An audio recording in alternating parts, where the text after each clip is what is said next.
Okay, there we go. Hello. Welcome, Dorian, to a much later episode than what you are at right now. What do I mean by my ping in the announcements that say 2 players remaining? Don't worry about it. Oh boy. How is it going? Risu knows your fun fact. You've been parted. Oh, January parts. Hera has given us from the grave, from the far off grave. He speaks to us in riddles and tongues. He has given Risu his final January words. Imparted upon us a fun fact.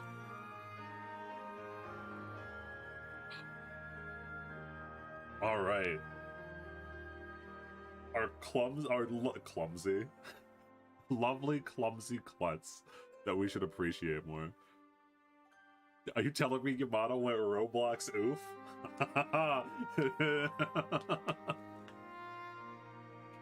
Nah, he's still alive.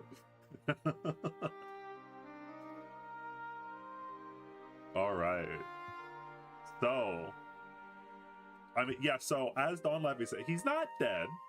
He's not dead. Yamada did not die. And more importantly, yes, Ren Zero, he lives on in our hearts, okay? Alright then, so let's see how our 2 Asterix players remain. Let's see how they're doing. If I can... There we go. Hello, hello. Wait, Perry, you said you lied. So, Riso, you have it, right? I have what? You have it, right? You were ready. I have what? They said you'd be ready. Who said I'd be ready? This is like super important. Is it? Yeah. Yes. Are you sure about that? Positive. When you come to think about it, really, how important is anything in the grand scheme of things? Oh, Jesus. Oh, no. Another player character is going to, Yamada themselves. Oh, it's probably going now. Yeah, Yamada, yes. Yo, maybe they have a point, you know? Oh, damn. Oh, man. Oh, by the way, just a fun little... Here's my fun fact, actually, all right? Starting it off, because I think that it is a funny little fact. So, one of the old players... In fact, I don't know, I told Skorak this, but I don't know if I've ever told chat this. One of my old players, just as a by the way, and it's super funny because I did not control this at all, their character originally was Elizabeth. They're just named Elizabeth, and they were not from this region originally. They were from the EU originally. They were from Europe. Okay. Very similar. And also, that Elizabeth was super, super confident and kept rolling extremely high throughout the entire campaign and was never punished. What the fuck? I can't make this up. Sometimes fate writes itself, really. They weren't... Honestly, we should get Elizabeth out here and have the Elizabeth with, They weren't the same, by the way. This Elizabeth of the second Tibet campaign is like a badass, tall, muscular woman. The other one was a cat girl with white hair who was short and a mage. Oh my That god! one's cooler. I like that one more. That's cooler. But both of them were extremely confident and ran it down mid and won. By the way. Oh, for my... So yeah, Dio, my- we looked at the spells, and we're all turning into dragons in the final fight. That's what we're doing. That's awesome. But for another slightly fun fact, for anyone that knows Fate lore, in terms of, I want to tell you how much running it down mid they did. If you know Fate lore at all, or not at all, if you know a decent amount of Fate lore, because it's a rather obscure thing, not in the main canon, or I think it's talked about in Heaven's Feel. But anyway, in terms of what the original Elizabeth did, through a long process that I cannot describe, and through a lot of fuckery, he actually cast Kaleidoscope. If you know what that means, you know that's insane. But that's just what happens. You know? She passed, and I kid you not, 5 different saves. It just be that way sometimes. Yeah, I have no clue what that means. I can't go into the detail. It would take too long. Basically, she achieved infinite mana. Basically, there's a lot more to it than that. There's a lot more to it than that. But I wish to cast Kaleidoscope. But anyway, so I told the player who played the original Elizabeth, because they were like, "Hey, what's going on in Tibet too?" And I told them what happened, and they went, "Damn, Elizabeth always stays Elizabeth, huh?" In every version of Fate, in every version of Tibet, Elizabeth always is the main character who runs it down mid. Oh my god. I can't make this shit up. The game was rigged from the start. What the fuck? Welcome, Pero, welcome. What the fuck am I facing? It was literally fated. I don't know what to tell you. I'm so sorry. The game was rigged from the start. What the fuck? It is an insane coincidence. Listen, I did not choose Skorak's name for their character. I did not choose their personality. Yeah, it was all. I did not tell them at all. Insane. I did not tell them at all that was going that was even a thing. Oh god, it's such a funny coincidence though. It might just be a bug from Roll20. Yeah, they see that the character is named Elizabeth and it just automatically rolls high. Naming my next character Elizabeth. Roll20 is glitched. Oh boy. But yeah, you know, for the JoJo's campaign, I had my character some other name. I think I might need to change her name. The Elizabeth. Thank you, Dorian. Well, I'm glad I'm at episode 10 and unaware of the horrors, but I made those arts with innocence. Yeah, Tibet, it's a fun little campaign. Also, There's I some call stuff that cap on happens that. I have seen the James posting. You are insane. You've already gotten to some of the parts with James, so Yeah. There was also a decent bit of Noah and Ubel shipping going on there, which I don't know where that is coming from. it came from the early parts. The early parts of remember the joke about how Ubel and Noah were married. You told Albert that. Oh yeah. Yeah, that's what. Yeah. Yes. It's been a while for us. Yeah, but there were some early shipping between Ubel and Noah. The new shipping though. We were just having a good time. We got the new shipping though here that Dorian can look forward to. The new Ubel shipping. And also there were some in the mid parts there. There was some Noah shipping in air quotes with Berserker. Save me. Shipping. All the shipping is always Ubal's fault when you think about it. The boy made it. Oh, man. Also, shipping is his fault, bro. He's an Amazon employee, you know. It's not his fault. It's got free shipping. It comes with free shipping. Oh boy. All right then. So all right then, Ubel, the self-proclaimed cheater. What's your fun fact of the day on this last week of January, Todd? Okay. Fun fact of the. Okay, first of all, fun fact. I'm happy that January is almost over. Next up, after the last session of Tibet, I got 40 degrees of fever. I felt horrible this week. Yesterday, I spent the entire night speed running Crash Bandicoot. Nice. What was I don't know. There probably was something else. I'm going to come up with it later. I think there was something in the back of my head. Somebody else can continue for now. That's it. Okay. Clap, clap, clap.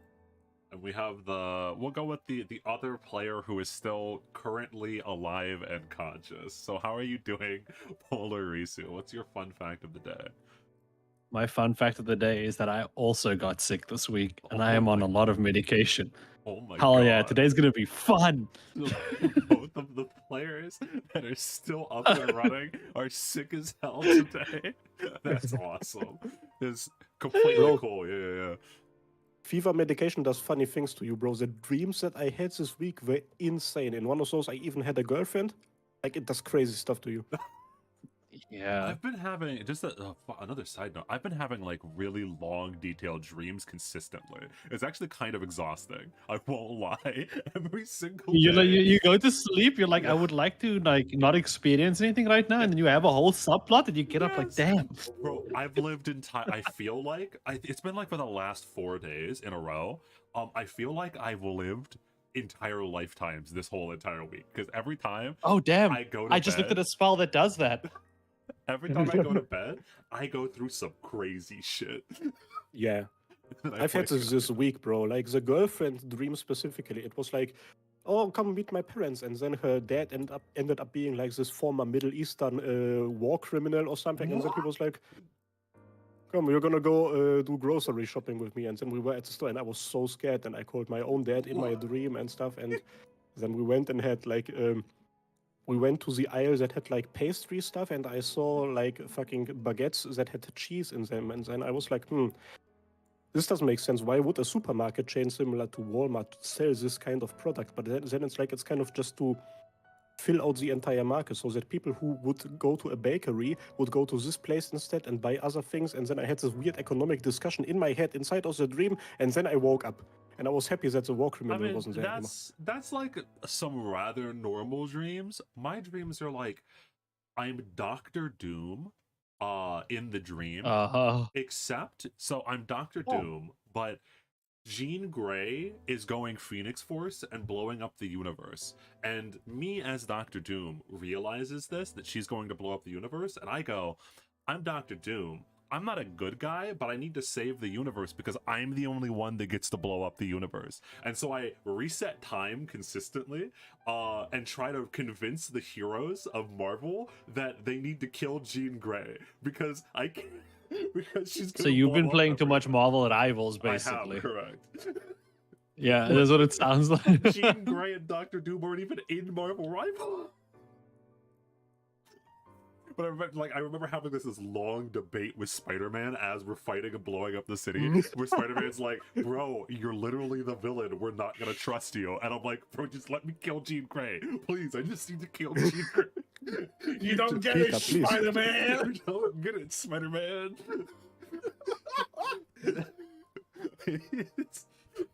Oh god, it's the second time travel dream Dio was described. Yes, correct. God, that time travel dream. Anyway, the first one was insane. Holy shit! Holy... But yeah, it was crazy. It was a long. There was a lot of different stuff. I fought many of the Marvel superheroes as the bad guy, but I was doing it for good anyway. Did you get with one of them?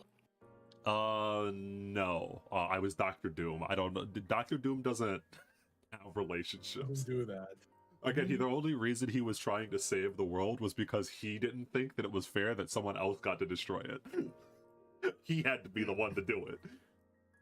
Who the fuck is this Jean Grey woman? She's not allowed to blow up the world.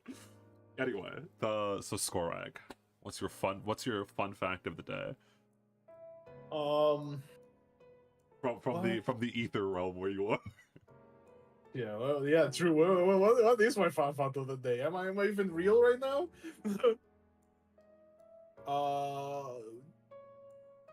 My fun fact of the day is that later today I am going to watch Sonic the Hedgehog 3 for the first time. Hell yeah. Have you watched the first two? I've watched the first one and half of the second one because I'm watching with my siblings, and my brother just got so mad at the second Sonic movie we never finished it. He got so mad he just turned it off. That's funny. Yeah, he doesn't like. I really needed to convince him to give the third one a try. So We'll see. I haven't watched any of them. All that I know is that they supposedly play Live and Learn at Sonic 3, which is so Ooh. incredibly based if true. I'm not certain that's true. Maybe it's a meme. That might be a meme. I'm not certain that that's real and that my They brain should isn't make a wrong. fucking Crash Bandicoot movie, bro. Crash Bandicoot would beat Sonic in a fight 9 times out of 10. Fuck Sonic, man. Man, you really are like, crash Yeah. build right now, huh? Absolutely. You're so crash build. And all right, that is all of our fun facts of the day, except you thought for a second, Polarisu, where is it at? I know you're good for it. I have good information. I have sources on the inside. Where is our last secret fun fact of the day? What? Didn't he give his? No. Yeah, Polaris. Polarisu Fucking, gave his fun fact of the day, yes. But in where's Paras? chat, Para said that he gave Polarisu his fun fact of the day. Oh, right, yeah, I reckon. Polarisu, Oh, this is so it. The last of this my is- fun facts. Take it. oh yeah. So I wasn't listening. What? I was doing when he was talking about it, I was looking at spells and Ooh. No! sorry. He gave you his last parting shot for January. Can you Live on. imagine? Can you imagine if someone gives you like they're like, "Yeah, take this, my dying words," and you just like, "Wait, I'm checking my messages real quick." I'm checking my messages. No. I thought you said it to everyone. I was like, someone else will remember this. Why would you give it to the person with the worst memory? What is wrong with you? I'm turning on my laptop. Give me like 40 minutes.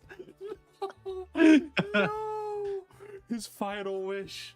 His will. His testament. Oh my god. No. Hey, Guys, this session is gonna have a halftime show during which Para comes on stage and gives his fun fact. His laptop is gonna turn on by then. because you're the only one that laughed. I didn't. Oh, I was laughing at something else. No. Oh no. I'm so I sorry. think I wasn't in the call at the point. I think I moved away to go get my muffin. You were deafened. You started the stream. Oh my god. Oh, I was deafened. Okay. Yeah. I was deafened starting the stream.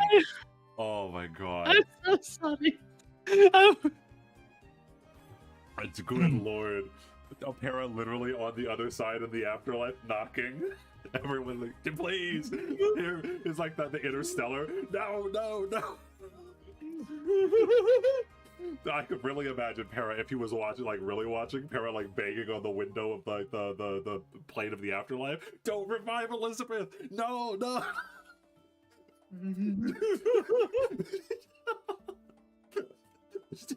Oh god. All right. Sometimes life is Damn. funny. But anyway, yes. So speaking of reviving Elizabeth, oh boy, last session was rather consequential for many different Yeah, reasons. last session was it's pure insanity. So move over. Please be working. Okay, it was. So many of the people actually that are here are not actually here anymore because through the combined efforts of what at the start was just Noah, but later it turned out that the entire party actually came together, including James, and all put their efforts together with Lydia and Akar to get most of the village that wanted to leave outside of the village. Now, it obviously still has problems that many people have acknowledged, that if they don't kill the serpent, all of those people just are a passageway so the serpent can get out and spread throughout the entire world now. But all that means is that you guys have to win, right? How bad can it be?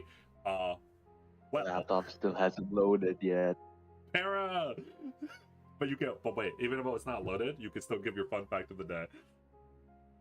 Yeah, but I'm using my phone. It's like 8 years old.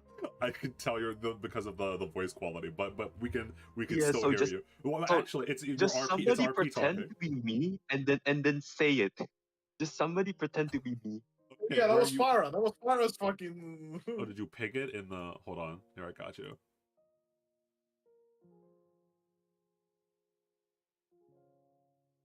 Okay. All right. Oh, wait. I'm getting a message from the other side of the veil. I'm getting a message. Okay, I'm getting a message. I'm tuning in to the spirits. Is that you, Para? I am Is that you? Astropod. Is that you, Para? Is that you? I think he's trying to say something. Boys, Bart. little info here. My laptop is broken. I have to send it to the laptop gods. I hope that it gets fixed on Sunday, or I'm reenacting the monastery incident on my local computer store in a video game. I hate this laptop. It'd be that way. Damn. Oh, that was the fun fact. I knew that. Well, I didn't know. that. Loris is a bad friend. We know it now. It's like, Insane. Oh you no. threw your man under the bus like that. Oh. But anyway, all right, yes. So most of the village, or I should say all of the village that wanted to leave, is now outside of the barrier and is now into the world. Amir is gone, and I'll here one moment as I actually start to mess with things. So Amir is gone. Assumingly, potentially, Ling is gone because Ling's last message was to live a good life and bring MC along with him.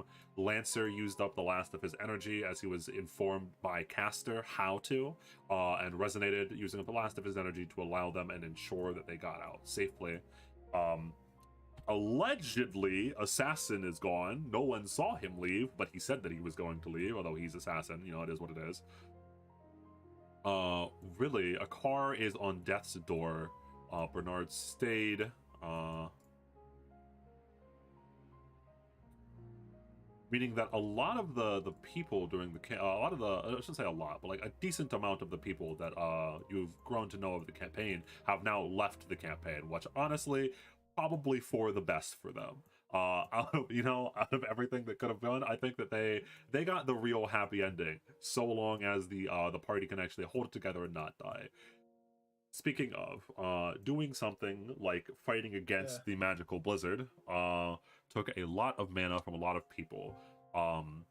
They had drained through one of the magical bracelets created by Hephaestus that Lucille had, and also they had used mana from the ley line. Unfortunately, the ley line, as many of you know by now, is cursed. Has the curse on it. It is where the curse was sealed all of those years ago. And so the curse started to spread up into Lydia, and at the very last moment, when everything looked dire, Liz had a wonderful plan. Instead of spreading it between all of them, she took all of the curse onto herself, and then revoked her contract with Lamatsu, the head of the Rakshasa, which happened many, many sessions ago at this point. And because the contract was broken, as was part of the deal, Lamatsu devoured all of Elizabeth's emotions and mind. And so her body, and by the way, a slight retcon. I think I said that, I think the way I described it at the last session was that her body was dissolved. Her body drops down, but it looked like something was being drained out of her into the eye, and that her body dropped down. So her body is still there, over here, next to where the people were leaving at the edge of the blizzard. But her body is nothing more than just a empty shell at this point. Even if you tried to cast resurrection on it, it wouldn't work because she's not dead. She's just not dead. Her body is still very much alive, but all of her mind, all of her consciousness, all of her memories, all of her emotions have been eaten by Lamatsu as per the contract. Ubel had drained himself because of a nat 1 at the very end of the you guys did, if I remember correctly, had amazing saves until the very end, where Ubel nat 1 and then fell unconscious, but he'll probably be mostly fine. And Noah being a Giga Chad, as well as James, and also being full casters, the only full casters which were important, are the only two that are still awake and kicking. And I think that's where we'll leave off for now. Although, in terms of isn't there someone you forgot to ask? So to set the scene for you specifically, Noah, because you are the only player character who is still conscious. Ubel fell over and is unconscious because of a nat 1. Elizabeth is gone. you saw a giant eye eat her mind, and then she dropped down to the ground. Her probably, in fact, because they probably didn't close her eyes, as her body falls down into the ground, you can see that her eyes are completely drenched in yellow. They're just kind of like open, but they kind of look dead and lifeless. As she just like, she doesn't move or twitch or anything like that. Seemingly like appears dead. And in the background, as I remind you, so Lancer is now gone. You felt him use all of the remaining mana that was vested inside of him to help out the people from the blizzard. Akar is on death's door. So here, let me separate here for a second. So Ubel is just sleeping, so I'm not gonna put him over there. But like Liz and Akar are in danger. They are not doing too good. I'll put like there we go. Here we go. This is what I need. So these two, not doing the best. Akar Akar has the ability to use his own life force for mana. And as not a full caster, he did so. Burned through that very quickly in order to help you guys. So he is looking, if not dead, very close to dead. Elizabeth, you don't know exactly what had happened to her. James seemed to know more, but a giant eye opened up, sucked something out of her, and then she fell down. Her eye is yellow. And off into the distance, there is Ryder, there is Caster, and then there is Archer, who watches Liz's body drop. And by the way, this was a question that was asked during the last session. Yes, you can still see the command seals on her, or if not, you can they are still on her. I don't know if she's did you wear gloves, Elizabeth? Skorak? Yeah, she did wear gloves. Okay, so you can't see them actually. But just as in case of like OOC knowledge, her command seals are still on her body. And Archer just like watches her body drop and then looks up to you. And Ryder, you see, as again, the only people that are awake here are, and Lydia also almost certainly, if she's not passed out, she's like on the ground. I think that I had mentioned like her eyes are like slightly tinted yellow, and the tips of her hair had slightly turned white, and she collapses entirely. As finally the people are safe. Her breathing is extremely heavy. So off in the distance, really what you see, and what James sees as he turns around as well, Noah, is there are two servants. Well, three, but Nick doesn't seem to be too interested. Nick is smiling at where Lancer was, but he sits down and is chill right in between Ryder, who adjusts her pose a little bit more. Her gun, both of her guns out, not pointed directly at Archer, but knowing Ryder, they could be very quickly. And Archer staring at Liz's unconscious body. What do you do?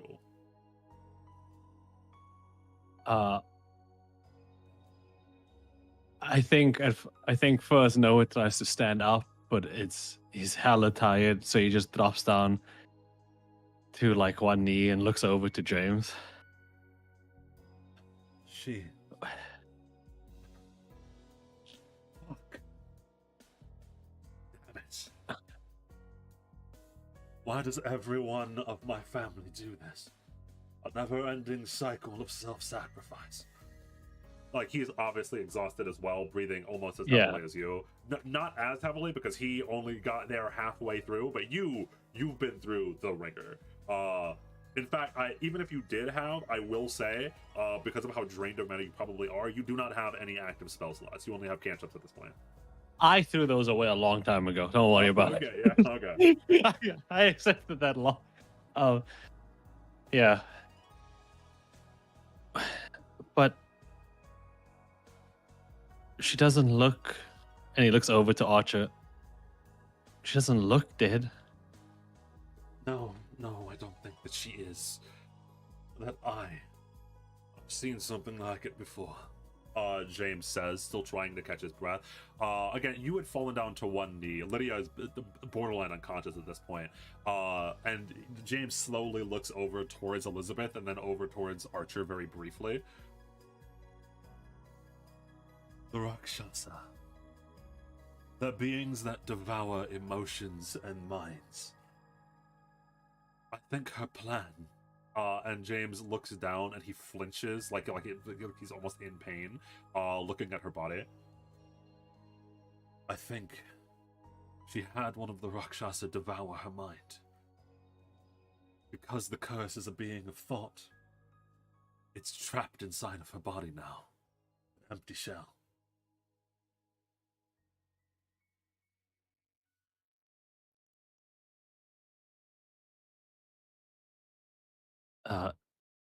Noah's gonna look over to Elizabeth.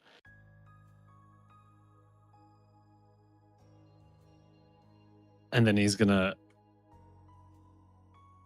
try to get Lydia up.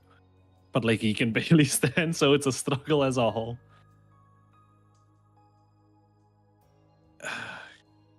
Come on, kid, you did a good job. Archer goes to take a step forward, and you feel like almost like the anxiety or the urge of combat spike within Ryder from your connection, but he does not aim the gun yet. And Archer feels it too, the hostility. So she stops only after taking one step forward, looks vaguely over towards Ryder, and then looks back towards you and James. And as she does, almost as if like it's like an instant, you don't see like a real transformation happen, as it were. But like at one moment you're looking at the female version of Archer, and then the next moment you're looking at the male version that you had seen inside of the book. As Archer looks down at Elizabeth one more time. How keen and perceptive, mage. Yes, that's exactly what happened to my dear master. She is still alive, if you can call such a state living.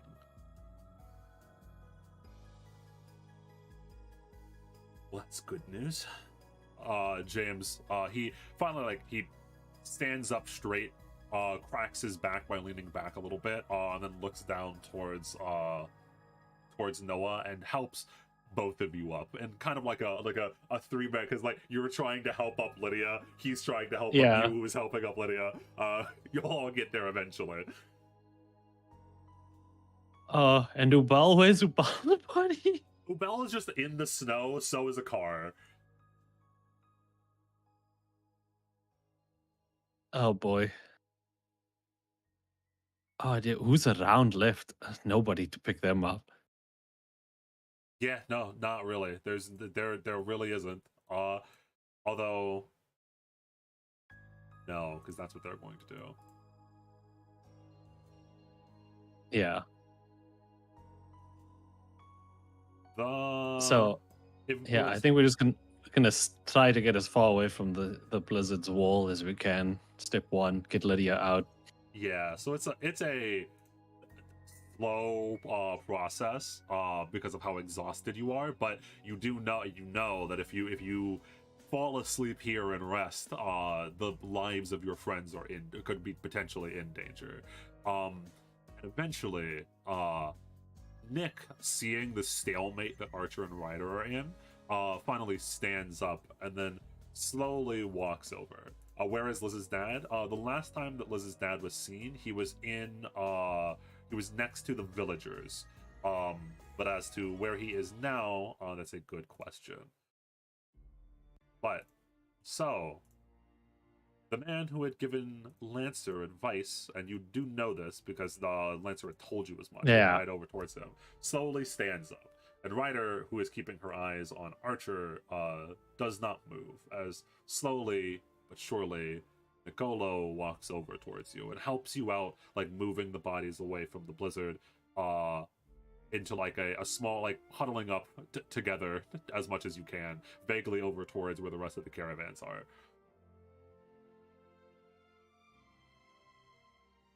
Amazing work,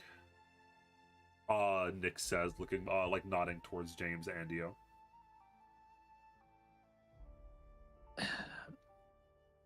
How come you didn't step in?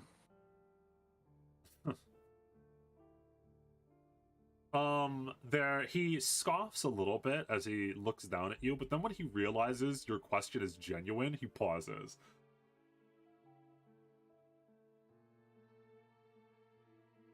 A ritual spell that powerful would have absorbed any of the beings of mana that are servants that came close. That's why we all stepped back. To try to help you in your current situation would be suicide.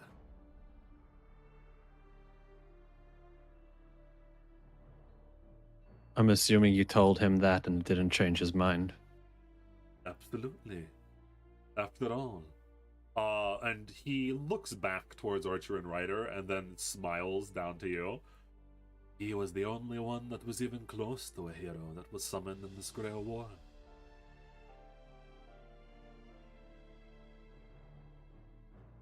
Now, Noah, you could consider this being me having helped you. May you return my book? And he reaches out a hand to you.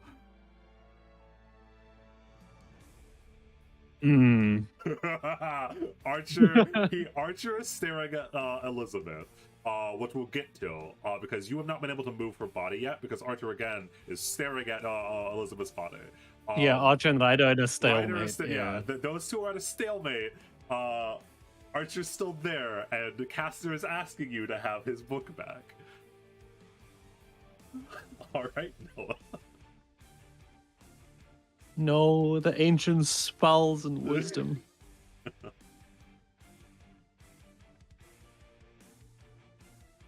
Yeah, no, we can't. I don't think we have no leverage. Noah's gonna take out the book and hold it out to him. What even is this exactly? More than a mage.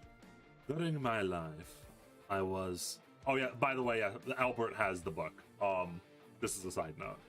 He does not know that Albert has the book, so he came to you. But anyway. Oh, yeah, fuck, I forgot that. Yeah, never mind. I don't have the book. I don't have it on me. What is it anyway? More than a mage during my life. I was a philosopher and a poet, you could say. It is a collection of such things and the impact they have had.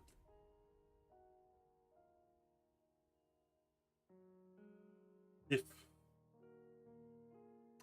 there is, by the way, I think, yes, you had heard him use his noble phantasm, which involved the book, which, as a reminder, was Memento Mori. Memento Mori. Yeah, I wrote it down. Yes, yeah. Which is a reminder that you are going to die, which is a bizarre noble phantasm, especially if it's just a collection of philosophies and poetry.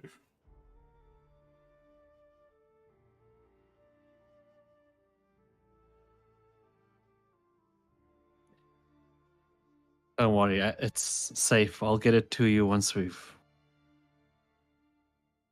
healed everyone.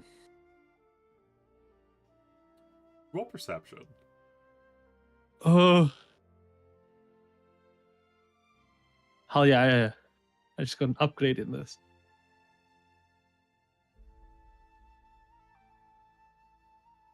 Okay, you pass. You notice Caster's eye twitch when you say you don't have it. But he continues on with his smile. Perhaps you could simply tell me who has it.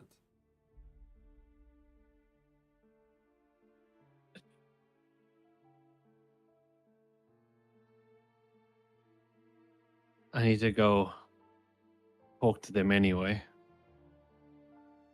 Sure. I can help you from here. I could not help during the ritual, but I can help as he looks down towards the bodies as much as I can. I don't wish to become your enemy. But does your master not wish to win the war? No.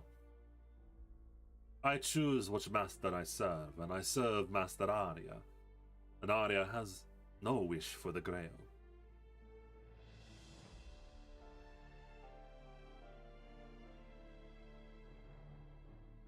In fact, and Nick looks up vaguely towards the north, towards the monastery for some reason. The master that I have chosen should be quite done with what he wants in this place.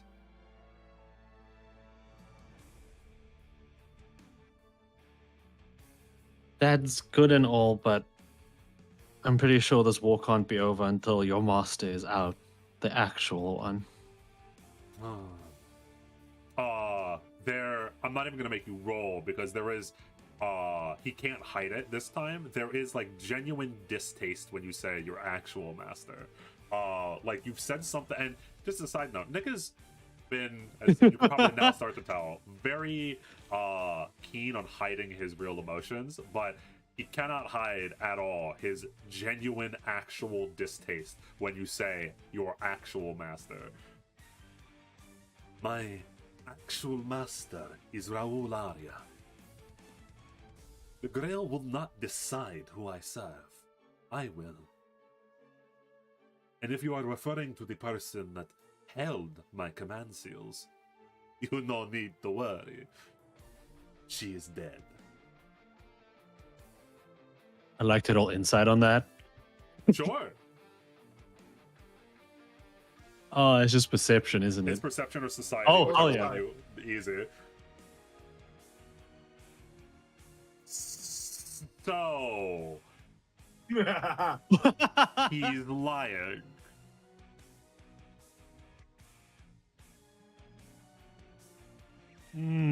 I see.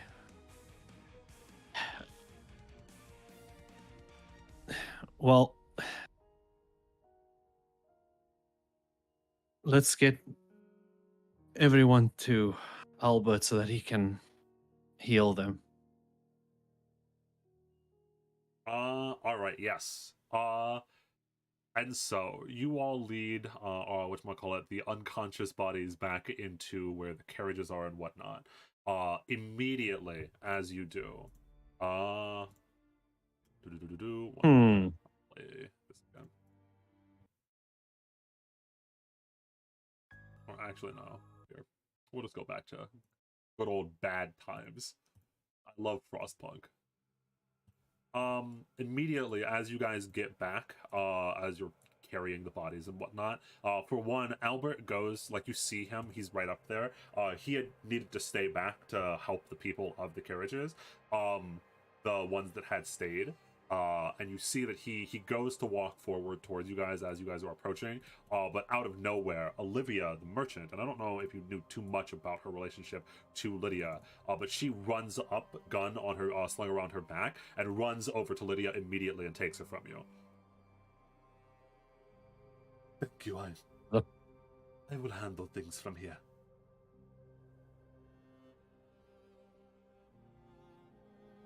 Seems genuine, so Noah's just gonna nod. And then he's gonna say, Albert, a car, I'm not sure how he's holding up. It seems there are multiple that need my medical attention. Hurry then, come. And slowly, Albert leads you over to where he had been staying. Because he has a couple of religious books and or tools and instruments that may be able to help in any way that he can. And so, one by one, between Nick and Albert, as they're slowly going one by one for all of the injured people, and trying to see who is in the most danger, as it were. Starting off with Ubel, because he's the easiest. Ubel gets like a slight amount of healing. This one will be fine. Seems tough. He just ran out of mana. Probably didn't know his own. And Albert like squints a little bit. That's strange. And actually, roll me another perception. Hell yeah. Or society if you'd like. No. Fuck. You still notice that you pass. When Albert says he ran out of mana, that's strange. Nick side eyes him for a moment, but doesn't say anything. I didn't know Ubel had that much mana. Anyway. And Ubel, after getting like some first aid, you actually wake back up. Welcome back, second player who is still alive in the cafe. Yeah, Uber wakes up. There's no like snarky remark he makes. He is happy to be awake. Yes, you wake back up to the sight of it. It does still feel like it is right after the hour of devastation. Like the mana in the air is still crackling with the energy of what you guys had done before. Not as bad as obviously when you were in the vortex, in the blender, as it were. But you can still feel the after effects of that. There, if you look around yourself, you see Liz's unconscious body with eyes glowing yellow, Akar's lifeless body, I forgot to do that interaction, but we'll do it later. Yes, the Archer allowed to take Liz's body. For now. I forgot to do that interaction. Okay. We could do it. We could do it in a bit anyway. Nick and Albert are walking around trying to help people. There are seemingly some of the villagers did not stay far enough away, and some of them are have slight injuries and whatnot. It almost looks like a scene after a war or after a battle. In a way, it kind of was. And if you notice, you don't see this the large majority of the villagers that had left, obviously, as you were reminded about what happened. And you don't actually know. I think because you had passed out right before, you don't actually know for sure whether they got out safe or not. Yeah, Noah pats Ubal on the shoulder. Didn't know you had that much mana in you. I mean, apparently I overestimated how much I had. Man, I hope they got out safe at least. Is Lydia okay? In the distance, you see Olivia with her holding up Lydia under the shoulder as they're slowly walking away. She looks worse for wear. As I'd mentioned, the tips of her hair had started to turn white, and her eyes are slightly yellow with the effects of the curse. But she's at least up and walking, which is more than what I can say for Elizabeth and Akar. Yeah, Noah's actually gonna say, yeah, but it's more Elizabeth and Akar that I'm worried about. Oh yeah, that's Elizabeth is a lot to worry about. It's all a bit of a mess. I don't even really know what was happening there. I was at the manor together with James. Then we just felt a huge surge of mana. We got to the village and then we encountered Maria, who Liz had ordered to keep us away from what is happening. To delay us. Elizabeth was mad. You see James walks over, and as he does, you can see actually the Blair family reunited, kind of, for the most part. As immediately Maria runs over towards Elizabeth's unconscious body, kind of hugging her away from Albert, who was trying to investigate what was wrong. And she looks up with very angry eyes towards James. But then that kind of fades a little bit as the footsteps behind James, also as Gaius walks up behind him.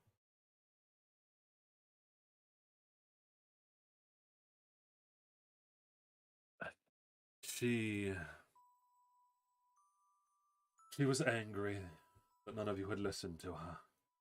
Apparently you had had some kind of deal regarding Lydia, James says as he looks over towards Noah. She's very confident and borderline arrogant. So when you did what you did, she thought you had betrayed her. She wanted to watch you fail.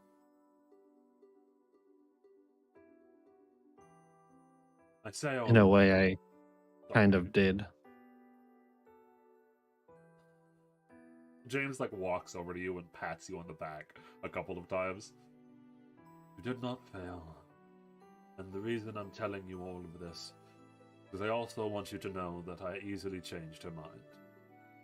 She did not truly want you to die. She helped out in the end. Not only that, but she sacrificed everything. Gaius says, arms crossed. He's holding back his emotions a lot better than like something like Maria or even James is, as he kind of like stands tall, looking down towards his daughter, thinking.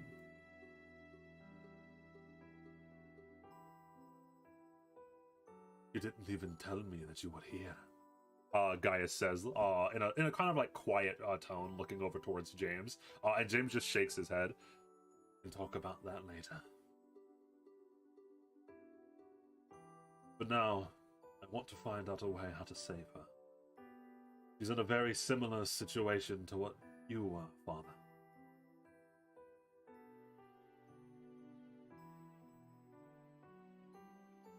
So just out of pride and spite, she actively made the decision to not help as Lydia was spiraling out of control. And it took you convincing to... But initially she even stopped you from getting there and helping with the stabilization. She was willing to let all of those people die just out of spite. James pauses, and you see him, his eyes look up towards his father, like hesitating, but then he looks to you and he nods.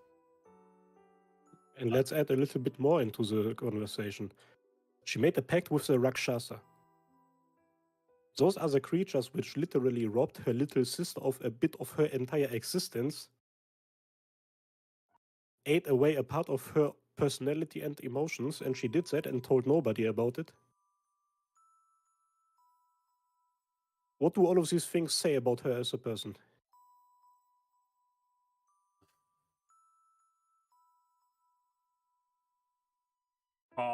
And James stands up and he looks kindly over towards his sisters, both of them, the messes that they are.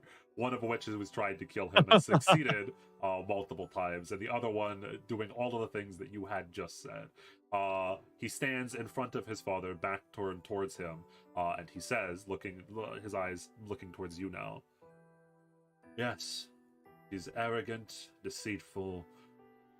She's a bit of a mess. And she's my sister.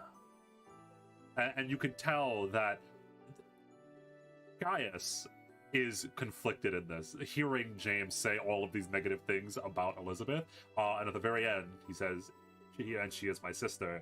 And Gaius lets out a heavy sigh. And you don't, James doesn't see it, but you see, he raises his hand to put his hand on James's shoulder in like a reaffirming way, and then he hesitates and pauses and then pulls it away. She's a Blair at the end of the day. Everything you've just described are the negatives that tend to come to our family. And she's still worth saving. And both Gaius and James kind of like Giga Chad look down at you, Umel, as Umel like, what does that say? Both of them, she's kind of a bad person. We're going to save her. Yeah. I think in order to save Elizabeth, a decision needs to be made. And that is not only to save Elizabeth from herself, but to save everybody else from Elizabeth. I think it would be a very healthy and good thing to do, to let her lay down in this comatose state until the Grail War is resolved completely. Because those are not things that just came to the Blairs. She actively made the decision to do all those things. I'd like to argue that the entire family takes things to the extreme. And he looks up at James and Gaius. No offense. No offense taken. You're absolutely right. And Gaius, finally moving past James, walks over towards both of his daughters. The Blair family has always laughed louder than those around them. We lead by example. If we want others to follow in our footsteps, then we must leave large footsteps. He says, looking down towards Noah. Because of that, though, we can often lose ourselves. The same way that I sacrificed myself all those years ago, and was never there for my own children. We have a tendency to take a lot in on ourselves. We are terrible communicators. He says, like you see him also. He notices the hostility from Maria as she's looking over towards James. And this man, he does like a hefty sigh. But that's just who we are. No one is ever free of regrets. Ubel, son of Atlan. Gaius outreaches his hand towards you. Will you please help me save my daughter? Before or after the Grail War makes no difference to me.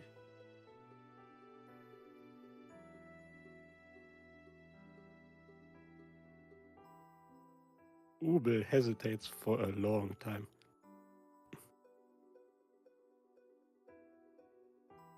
I have a condition.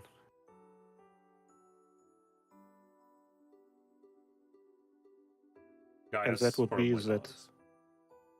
And that would be that once we bring her back, for the rest of the Grail War, for the remainder of this entire conflict, Elizabeth Blair is not going to be the head of this family. She is going to be degraded to the position of everybody else here. She is going to stop doing her own things.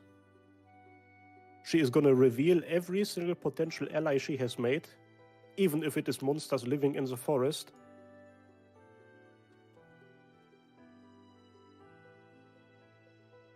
And until the end of this entire situation, James Blair is going to take over her position as leader of the family. Ooh. I understand everything that you just said about your family, but saying that the Blairs have to leave big footsteps as a response to almost all of the villagers were just purposely let to die because she refused to stabilize is... Frankly, I don't speak the tongue of the nobles. It's a bit outrageous to me. And so his hand, so he had reached out his hand towards you, and then you say this. So suddenly his hand just like stays out there for a while, as he slowly puts it down to his side, and he looks at you still with he still has a firm conviction, but like you get that he knows, he kind of knows.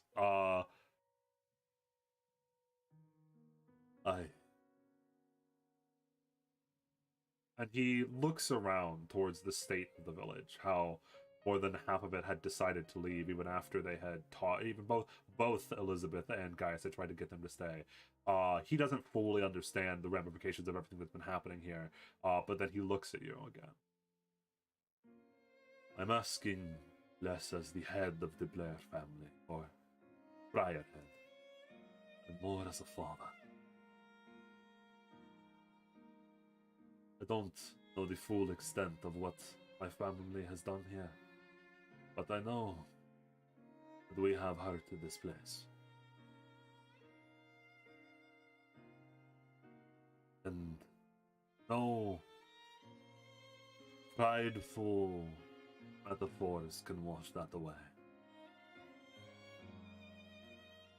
If there is a head to the Blair family after this,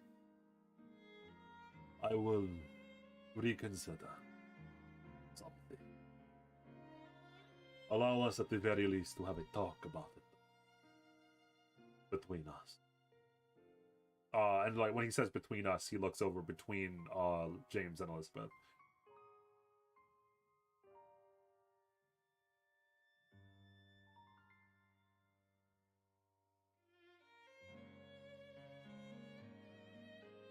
The internal struggles of your family are your thing. I'm just talking about the situation at hand, the conflict. I understand. There is a problem. As James begins to speak up. We can't wait that long. If she was indeed taken by Rakshasa, then.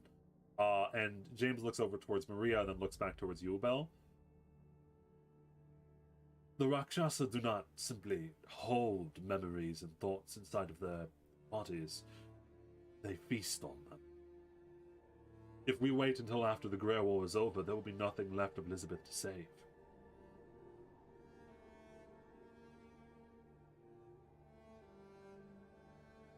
I will roll perception on that real quick. Sure. Oh. I have knowledge about the Rakshasa as well a little bit. You could also then roll me nature to know more about the. It'd be a like a recall What's knowledge. my on the modifier? Rakshasa. No. No, I think I will roll perception. I will roll a perception. I think I like the perception roll.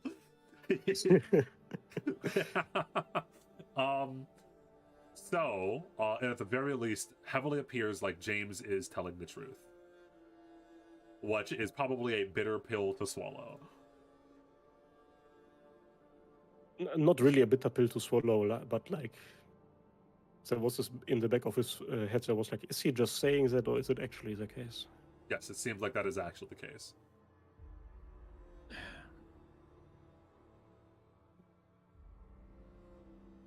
I'm afraid we have no choice. And Noah, is there anything you want to say about the situation? Oh, and by the way, so to take You- oh, sorry, continue. No, okay. I was gonna say, I was just waiting for you to understand that we need to go get her back. I know you don't like her, but if I had to imagine someone taking on the curse, it would be her. No, which is funny considering that her brother was the only one here to actually damage the curse in any sort of way. But I guess those are details we can remember at a later point. The curse is trapped within my fucking husk, dude. And it is still alive and well. Burn the body. And Burn so, the body, we can do that? yes, but okay, yes. So, and I was so you talking about spoilers here. And this is where things get interesting, though. Oh boy. Something appears, and by the way, so I wanted before this happens though, to give a reassessment. I think you probably already know, but a car is dead. I will say by the time it took too long for the thing to complete. A car seemingly, if not is dead, then is barely still alive. Borderline comatose. However, because he died under quote-unquote normal and natural means, the coin can be used to save his life. Beyond that, Ubel just is fine for the most part, exhausted the same way that Noah is. Elizabeth, though, however, it is confirmed by both by Albert, Nick, and James that her body currently is just an empty shell that is housing the curse. And it seemed like Nick wants to say something, but someone else appears.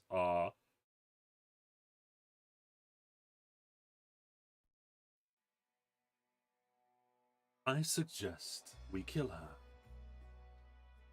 As Archer materializes on the edge of the camp, and you feel again, actually both Ubel and Noah feel, Ryder still has her guns ready. Yeah, good. Ryder, we didn't have to tell Ryder. She's on it. That's fantastic. Keep doing that. Keep it The up. curse is trapped inside of my master's body. If her thoughts or whatnot are being housed by that Fae, then all that you need to do to destroy this section of the curse is rather simple. I won't allow it, Gaia says, looking over at Archer. I could take care of it. You need not watch. Let's maybe not rush into anything. You speak so confidently, Archer. And you see, I'm not gonna make anyone roll perception at all. As when Caster starts talking to Archer, Archer gets upset. If you remember anything revolving Yeah. these two's history. What do you expect us to do? Put a sword through her body? You know the nature of the curse, or at least somewhat of it. You can't just destroy the body and then have it disappear. Oh, I have my ways. Ways that are far beyond mortal magic. You sad excuse of a mage. Could you perhaps explain those ways? Oh, I could try, but the last time I tried to teach Fey magic to a mortal, their head exploded.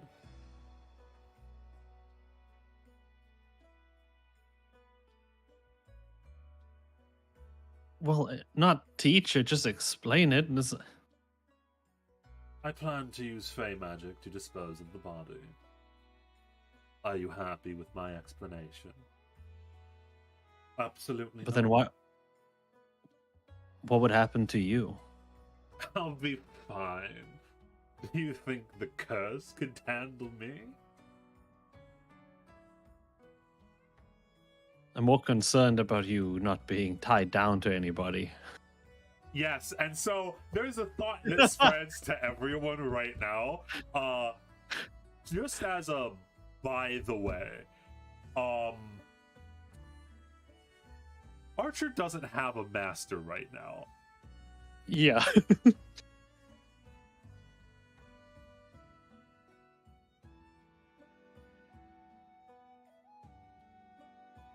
No.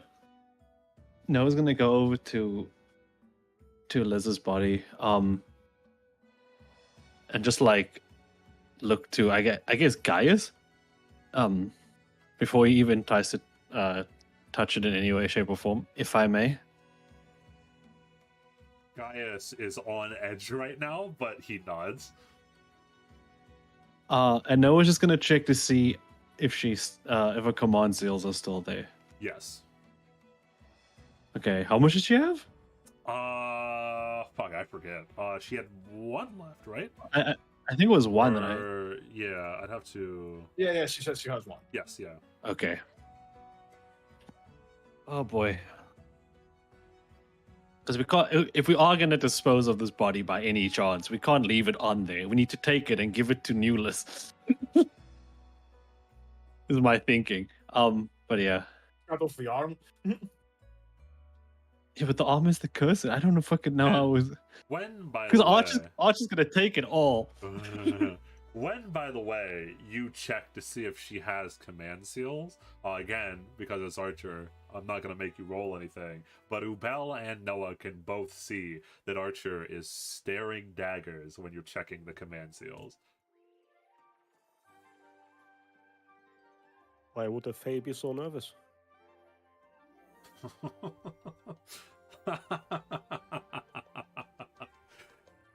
Nervous? Who said I'm nervous? I'm excited. This is a very interesting turn of events, is it not? Fuck, bro, she's getting me excited, man.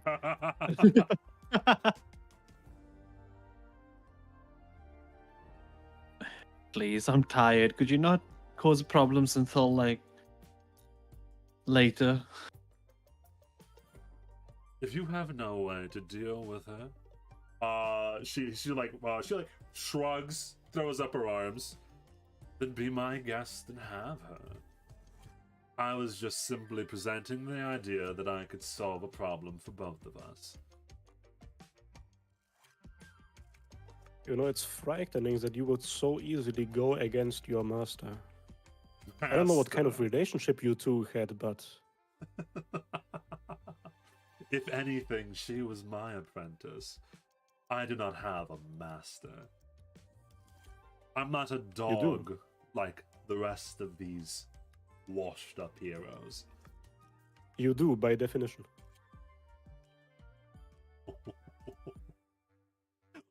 There are certain things that are the truth which you can't change just because you feel special. Hold up, pause. We're gonna have She's gonna combat. kill us. We're gonna have I'm at combat. 30 HP.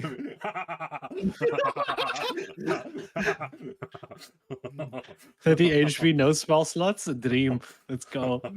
You're both absolutely fucking knackered. Yeah. The I'm getting rock hard at what's about to come, bro. oh goodness. As Archer drops a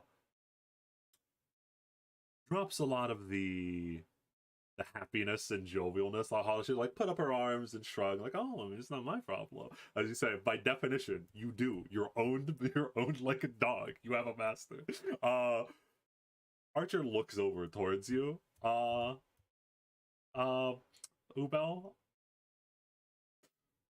I need you to roll will.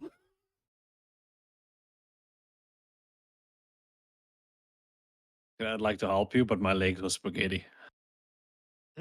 Okay. 28. For a brief moment, when Archer looks at you, and as I'd mentioned before, there's no transformation when Archer changes. It's just you're looking at one person, and then in a split second, they are another person. And so when this happens this time, you're the only one that notices it. Archer looks over at you and looks at you and smiles and tilts their head. And when they do, for the briefest of moments, you see not a woman, not a man. You see thousands of swarming bramble vines in the shape of a human. Butterflies flying all around, black and putrid. A putrid smell enters through your nose that is awful. The stench of death. And then they are back to Oberod. I would suggest you shut your mouth.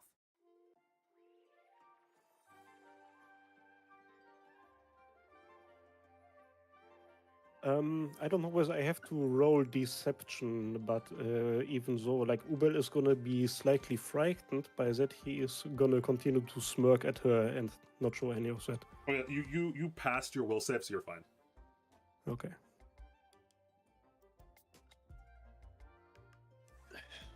Well, no, I'm the one getting excited. Well, even if we do get Liz back from the Rakshasa, how do we can't put her back into this body, right? Yes, James says sadly. There is a place where there are a lot of bodies, Nick says. And he kind of grimaces as he looks up north. I think we saw that at the monastery, Yes, right? Like, yes, and you all Okay. may be reminded that yes, there are indeed a lot of dead bodies in some place. that's actually so dark, bro. You could use one of the dead monks that Yamada had killed. Only in Tibet. We're just gonna pick like a very ugly old man, bro. You're gonna have to stay inside of him. Oh right, yeah, yeah. Fucking God.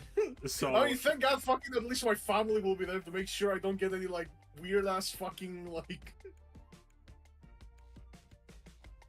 But anyway, as I'd mentioned, I only came because I thought that I could help you with one of my expertises, but Nah. He freed them. He didn't kill them. They are literally dead. If you Nah. Shut the fuck up, Square. Go back to Roblox. go back, Oh, what the fuck? Jesus Christ! Barrett came back from the grave and is pissed. Yo, can y'all beef in the ghost chat, please? We're trying to solve problems here. Trying to solve problems in the real chat. I'm trying to lay some pipe, bro. Come on, there's a face servant in front of me. Oh dear God. But if you do not wish for my help, solve the problem on your own. I'll just be doing whatever I want, as I usually am. You know, solving ancient grudges and all. It's what I do.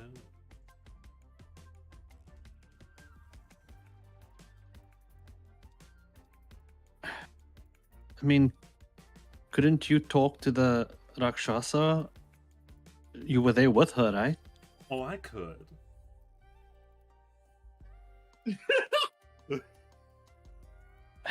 No, besides, would you be willing to? What's in it for me? Noah's hand in marriage. I was too tired to even do a spit take. And so yeah, you don't even do a spit take as Ubella cracks his usual snarky joke. I don't and even you know s- if he's joking. You see Archer look down and seriously consider it.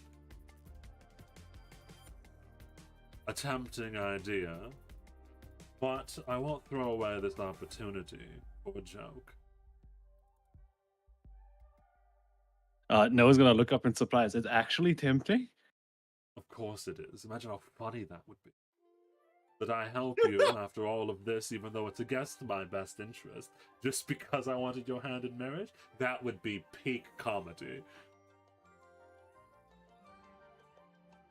It would be even funnier if at the end I said no, right? And that would. That would make it funny. Then I'd kill you. Oh, great. But besides that, no.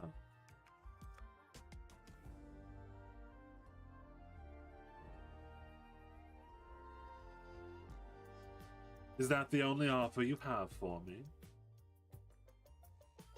I mean, what would a mighty Fey master like you desire? Hmm. Noah looks over to Nick. Ooh. What do I desire? What if we got Nick to bow down to you? Nick looks over toward. Excuse you? Excuse you? Well, I've done bowing in my time. Nick says with like a heavy sigh. And then Archer smiles wider. Oh, no. Well, yes, but no. I wouldn't want Nick to bow down. In fact, you could say that I want to help you all. I know that Mr. Caster over here, if I even wanted to call him that, is doing a good job at worming his way into your good graces, but I do not forget a grudge. What I want could be simple and could help you. All that you'd need to do is leave. Allow me to kill Caster.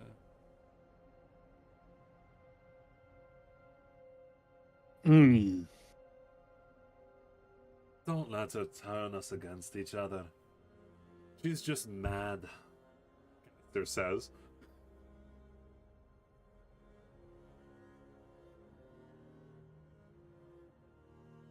Oh, I don't know whether I this no no. is- I know he lied earlier about his master as well. This is fantastic. Ooh. Noah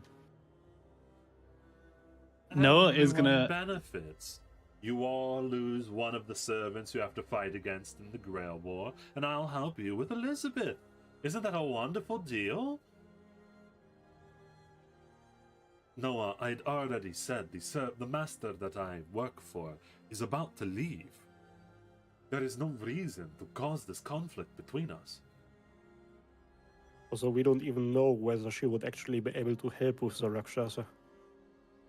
Yeah, but like, don't worry about it. Yes, but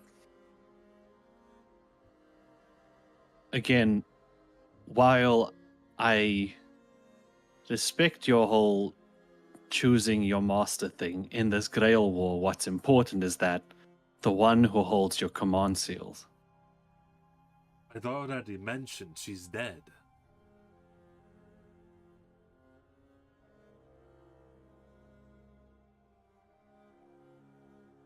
Oh. Then who was she? Since she's dead, it doesn't matter. Out of nowhere, and you see Archer have a big smile on her face as he leans back now. As Nick, who was just like helping out, playing all sides, like looks around him slowly and goes, "Oh fuck." Oh no.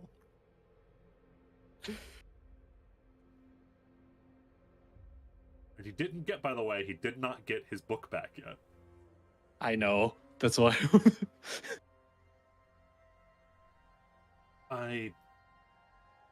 It's complicated. I can't tell you. But I Why not? promise.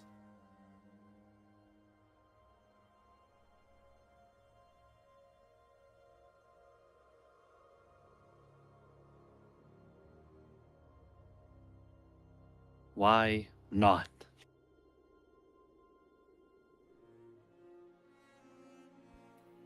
Shit. Caster stocks rapidly falling. Oh boy. As Caster looks around towards everyone, even specifically like looking towards Ubel. Does Ubel say anything? Uber's interest has peaked. He is not gonna like say anything. He's just gonna listen.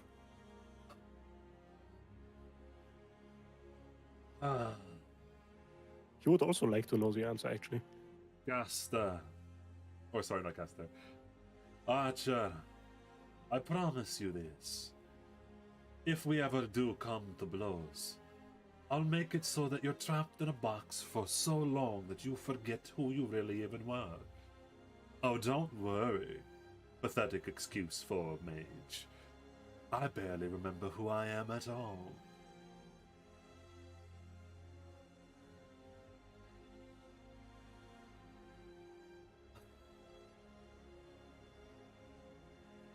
My master was Grace Blair. Mm. Good heavens above. Oh. Wait. I don't insight on that.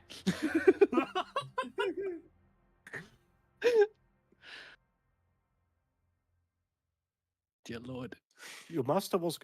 For how long? Since the start, I was one of the first ones that were summoned, I think.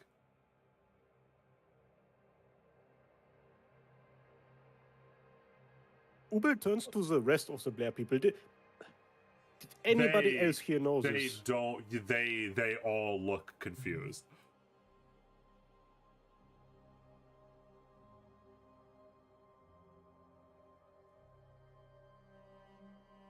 This family is nothing but surprises. Where is Grace? How has she... Has she done anything in this Grail War? She is dead. She's what? Gaius moves over from his daughters and grabs Nick by the shoulders. What did you just say? Grace Blair is dead. She is no longer anyone here's concern. She fought with Yamada and she died. Okay, I'm sorry to interrupt. But somebody in chat said "huh" in my voice, so I had to say it. Huh? Okay, there you go. Yes. Okay, she fought with Yamada and died. Damn, I'm so glad I didn't call him out. This is getting so much better. But It's like that is like insane because like where does the lies begin? Where does the truth begin? Like how much of this is lie? How much of this is truth? Yeah, because you knew that he was lying about her being dead, but you do know that he's telling the truth about whatchamacallit, his master being Grace Blair. which would only mean that she didn't fight or she won the fight with Yamada. Oh dear God. Was a fight with Yamada? Speaking of, we have not seen that guy in a very long time. the Gaius at this point, you can tell, stoic man, does his best, good role leader. His family is falling apart. It's not going well. And so like he falters a little bit, and then walks back over slowly, lets go of Castor, and then walks back over slowly and sits down next to Maria and Elizabeth. How long were we on? Why did no one tell me?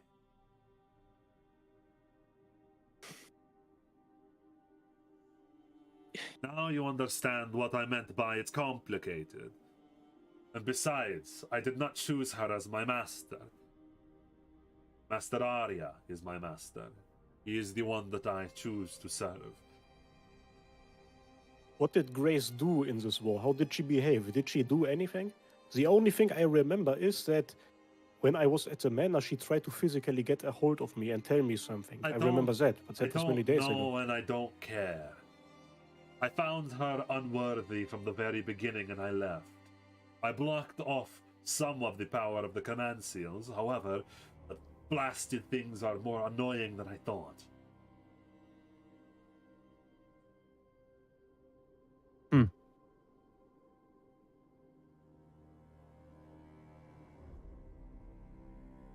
Do you guys think Liz was aware of it? I would not be surprised given she hit the alliance with the Rakshasa. I don't know. I don't care about the Blair families and their workings. I just want to know that I'll be safe and alive and not drowned in the whims of that mad woman. Points over towards Archer, who is still, she's loving this. She is loving that Gaius is freaking out. She's loving that Nick is freaking out. Oh, she's about to love this next spot too. Don't you worry about it. You know, Nick, when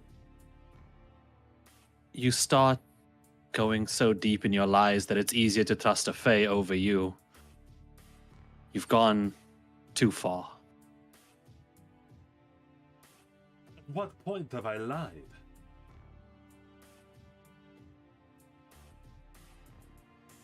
You have no proof that she's dead. You want proof that, and when you say that, even surprise, because Castor right now is focused on you, because you seemingly are the one that's leading this thing, and are going to be the one that decides whether or not he has a 1v1 with Archer, or whether he's open hunting season. Yeah. And so he's focused on you, and when you say that, you feel a spike of magical energy, as from behind him, Gaius, rage, eyes filled with rage, runs up out of nowhere and decks the fuck out of Nick. Alright, fine. It was a little bit more complicated than she's dead. Neither Yamata or her are dead. They were absorbed into the curse. Are you happy now? Their souls aren't dead. They empower it.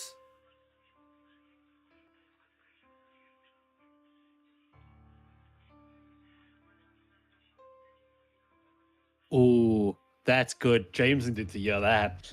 Thank the Lord.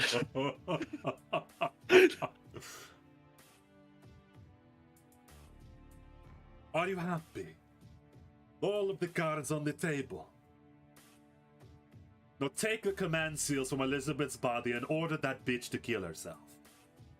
Nick is like, full on the... And Archer, you see, her face frowns a little bit. Many years ago, before all of this really started, I learned that Grace Blair had tried to break into the inner sanctum of the monastery. Now her and the new head monk were absorbed into the curse. There's something going on here. Of course there is. It feeds off of souls and thoughts and humanity.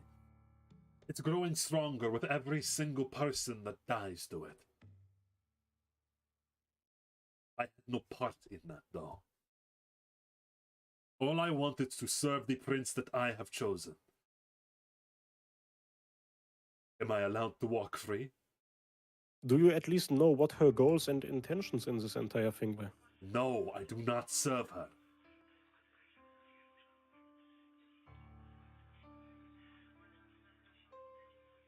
Hmm.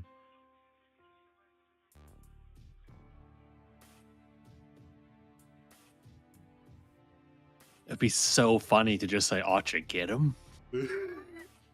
But do we want that though? Kind of, yeah. It'll keep her busy. It'll take him out of the equation, potentially. They will be fighting. We can go solve some real shit. Ryder Let's at can least tell stop. them to. Let's at least tell them to not do it in the village, but like somewhere out at least. That much, right? Hey, Like, listen, hey, chat, don't talk. There's no reason to bring that up. I don't know about that.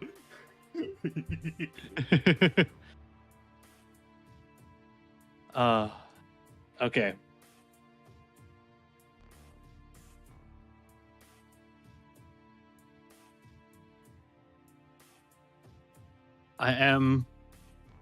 Noah's gonna look over to, well, mostly Ubal and James.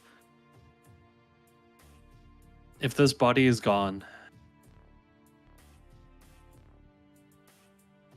I will hold on to her command seal for when she comes back.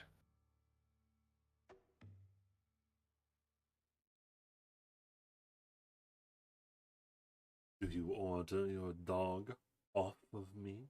Archer says, referring to Ryder, who has still made her intent clear that she won't interfere if Archer does anything. If he is free to go, the caster will no doubt do more plans and schemes. I don't understand why you don't let me help you.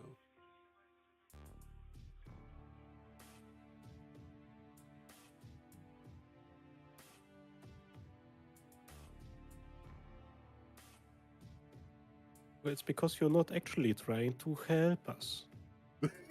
You have some sort of ulterior goal. And we are scared of that. Because you are an unpredictable ball of madness. She smiles at you, or he smiles at you, obviously seeing that you're mocking their tone of voice.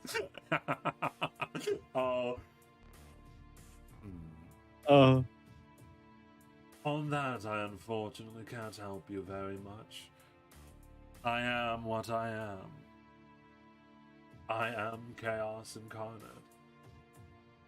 Of course, I have alternative goals, but I don't even know what those alternative goals are. It's whatever I think is funny at the time. If I think it's funny to help you and marry Noah, then I'll do it. If I think it's funnier to kill Castor in the most torturous way possible and make you all watch, then by God, I'll do it, and nothing will stop me, she says, eyeing over towards Ryder. We could really push the buttons here, but I think like this has been enough of fun. Like something along the lines of you say that, but like realistically, what have you done until now? Just been. Okay, I think before we do anything more, so Nick said, why don't you just take her command seal and then tell her to kill herself? If you take Liz's command seal, then would you be in charge of Archer? Technically, no, you'd still have to forge a bond with her. Okay, that's a problem. Because Yeah. I was just trying to threaten her to keep her in check while I held this. I wasn't actually gonna do anything. Yeah, Archer has no master right You- now. Her contract is still with Liz, which is Yeah. another reason why it would be good to get Liz back. Yeah, you probably... Actually, Yeah. it's out of character, actually. Like, Risu, you. I don't know whether Noah would do this, but like maybe just offer Archer a contract. Maybe that would be funny to her. Yeah, that's part of my idea. So, firstly, I think we're gonna do as Noah said. No one said no. So I'm gonna try to take Liz's command seal. We don't have to cut off any arms or anything, do we? We could just. No, especially because you're a mage, and she can't fight back in this situation. You can slowly and carefully absorb the command seal from her hand onto yours. And as you do, Archer is watching, and it's very tense as there are 3 separate servants, some of the last remaining, all within this small little area, but none of them stop you.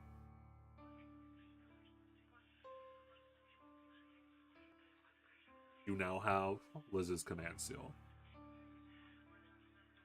Yeah, I need to get it back to her.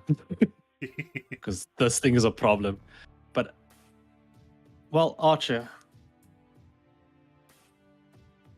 if you're willing to form a contract with me, then you're free to take out Nick from this equation. Oh!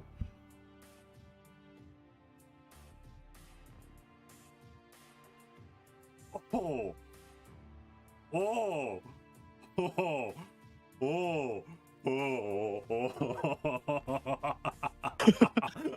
Duvel looks at Noah like, are we... with the We need to impact keep of, her "Ooh, in check. Yeah, so Noah's gonna tell her I Is- didn't tell Obal we need to keep her in check. And Ryder realized Are that we too. sure about this is the correct? Okay, Oh, chosen And- one. And people are being like, man, Liz is the psychopath here. Immediately. You are, first of all. Immediately. Nah. Oh boy, mana swells around you without hesitation. On spot. I, Archer, make a seal with you. Noah, do you accept me to be your servant? And Well, I didn't expect- Immediately, Caster goes, oh, fuck. I wasn't expecting that to be a yes this easily, but yes. And thus the wild hunt begins. Caster immediately, he looks around, doesn't know where his book is, and dimension doors out. Ryder pauses. Are you sure you want me to let them go? Yes. Ryder lowers her weapons, and Archer dematerializes after Caster, who had dimension doored out. Fucking hell! Please tell me. I don't even know. Was this a? You probably know what you are doing. Oh boy. Are you gonna use that Oh. command seal to make her end her own life? No. I'm going to use it to make sure that we kill this curse and end this stupid war.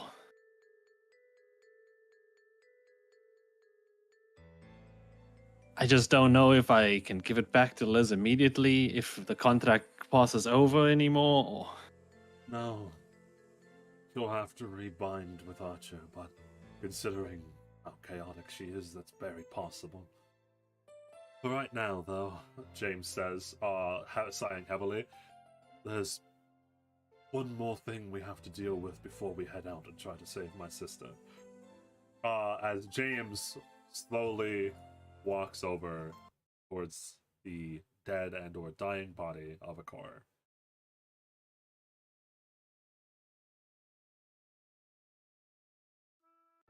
He did willingly give up his own life, but at the very least, before we move on, would it be too much to bury him?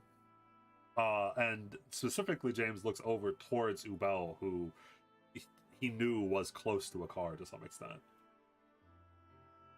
There's never enough time in the world to do everything that we want, but I feel like at least this much is right. Dio, has Amir been here? At all? No, and I think it was never mentioned to you, but Amir left.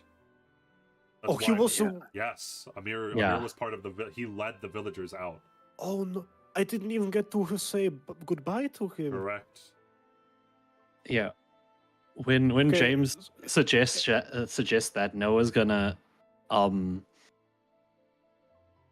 put a hand on Ubal's shoulder and hold out the coin to him. I could in theory save him, but Albert says, and he looks very pained at the idea, still missing his right arm.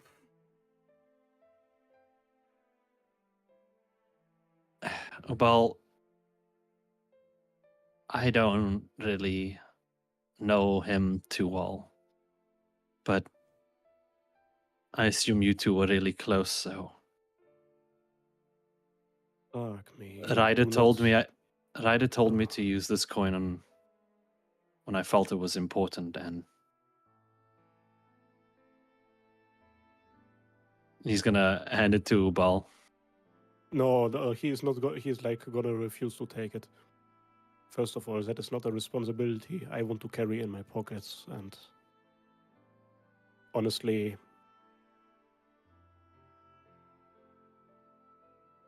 and you can tell by his expression, like it actually pains me a lot to say that, but I believe Akar went out exactly as he wanted to go out. He would always talk about one final battle and leaving his life for something that's important. Even when we were stabilizing Lydia, he mentioned it, that he would be willing to die for that. And And actually, who am I to deny a man his sacrifice?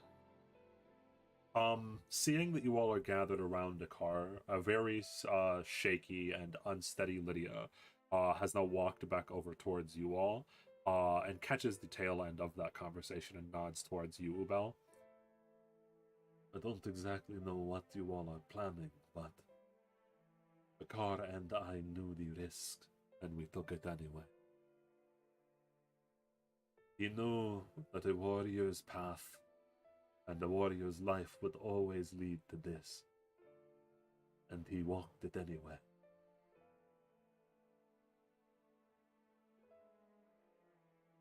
At the end of the day, he got to live his dream of being a warrior and saving everybody. Kind of jealous of you, you little dickhead. And not even the proper time to respect and remember him. Such is the current dire situation we're in. If we will bury him, we should at least tell Amir to come and be a part of this. There you see, Ubal, a couple of people flinch as you say that, as Lydia looks over towards you. Someone had to lead the villagers out. Someone that everyone trusted.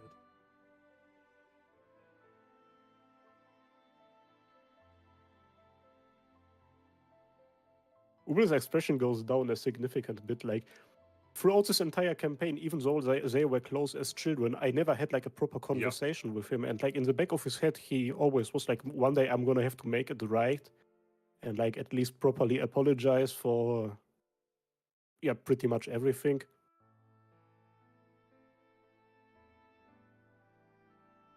Man, he like is properly sad. Like those two were my boys, bro. They are both gone now. They both knew, Yeah. and they'd said their goodbyes. And both of them, when they did, had mentioned your name. Had mentioned that they wished that you were here to share one last drink with them. That is all. I wanted to pass on that message to you about. Amir Fuck. leading the village to safety as Akar fought bravely as a warrior. Both of them, in the end, lived up to what they did, to what they always wanted to be.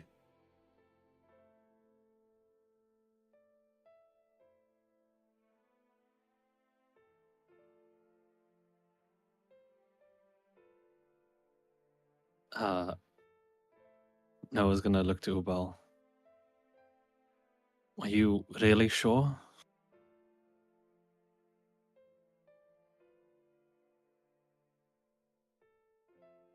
I don't know.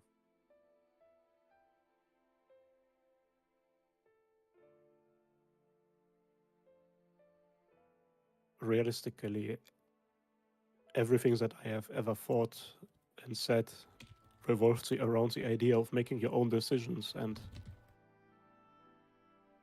being the only one willing to decide your own fate. I was always against the idea of some sort of greater power forcing you to do something, but fuck, this hurts. Right now, I really want to be a hypocrite.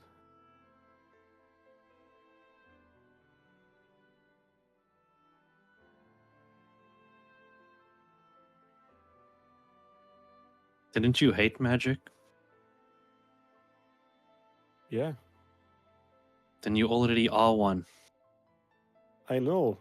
Told Caster the same thing when I accepted him unlocking my circuits.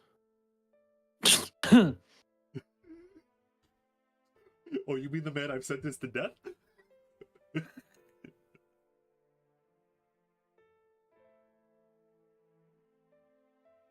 Yeah, Ubel just said that he is like in his lost in his emotions, so he just said that and brushed it off like it was nothing. Yeah, Noah's not going to bring that up right now.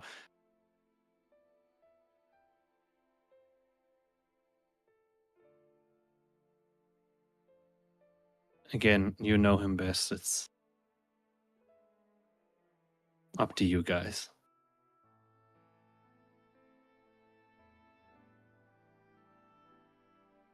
Lydia looks at you sadly, Ubal, but I think she's made her stance clear that it would be honoring Akar's wishes more than anything else to let him rest in peace. But whether or not that's actually true is up to you. You knew that Akar and Lydia were close, but Yeah, like Ubel is it's exactly like I described it. Like he like the personal side of him, he just wants him to bring him back, man. Like this just hurts a lot, but yep, and you never even got to realistically- really say goodbye after all of the complicated relationship that you and the Devna brothers had had. Mm-hmm. No, I think it's okay. If everything that's gonna happen in the Grail War is gonna go to plan, I'm gonna get to see him again anyway at some point, so we're fine. Oh.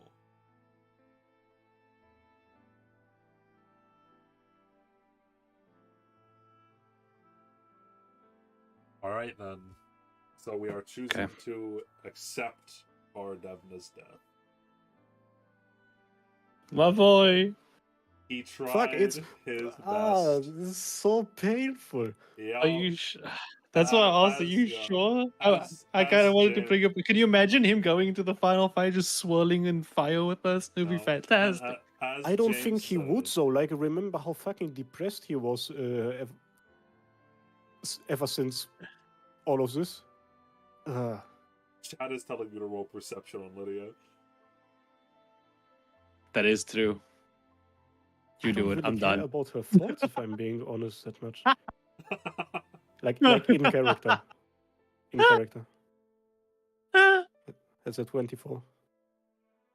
At the very least, she is telling her truth. Whether or not, again, the problem is that whether or not Akar would have wanted to come back or not, you don't know. But at the very least, the Lydia thinks that it's better to let him rest. But that's what she thinks, and she's not lying to you. Although obviously she is as upset and conflicted as you are.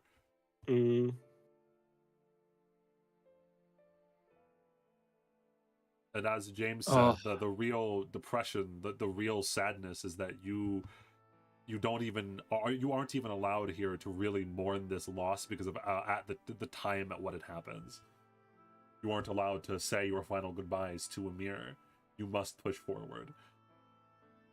I'd like to consult the angel and sorry. I'd like to consult Death and the robot ghost on my shoulder. So firstly to Ryder, is it truly what people like him want when they die like this? Don't ask me such. Don't ask me such a question. In truth, I never really understood why immortals want to die at all. I don't determine who should die. I'm a ferryman. It's my job to bring them from one passage of life to the next. Their regrets, whether or not they accepted. I don't know. Both Lancer and him and all of the people like them in the past that I've all met. She pauses, as she starts to like slowly walk over, because she was like still outside a little bit because of the whole watching Archer thing. But you can see that she is she has a rather conflicted expression on her face.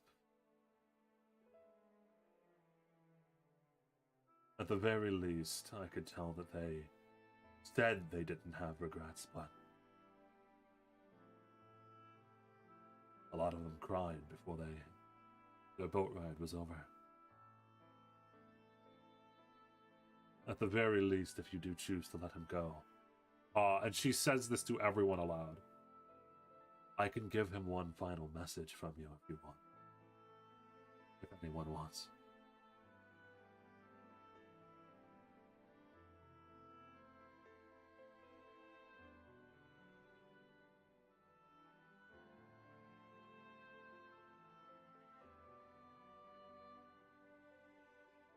Noah pats Abel on the back.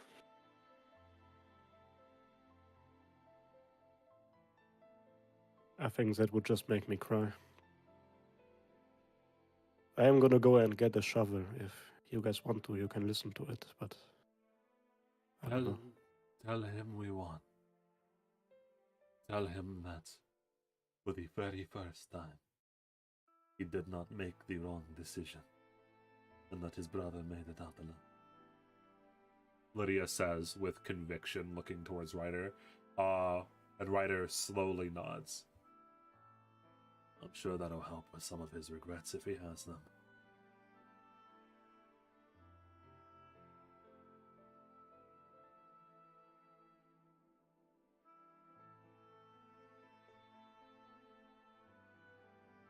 And all right.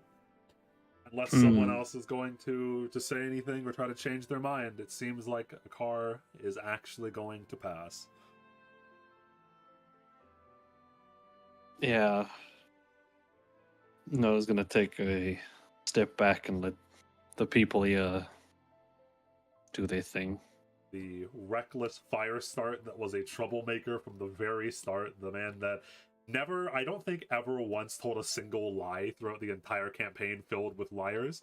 He is Akar is kind of like Elizabeth, except he rolled a lot lower. You know what I mean? Like he stayed true to himself. Well, actually no, because Elizabeth is a little bit of a schemer, but Akar never lied. He was always true to himself. He always ran it directly towards his goals, and in the end, that killed him. In the end, Tibet is not a story for heroes or straightforward protagonists. Hey, Dick's out for Akar Devna. F in the chat. It's in the chat. He was a good human being, which was a rarity for this campaign.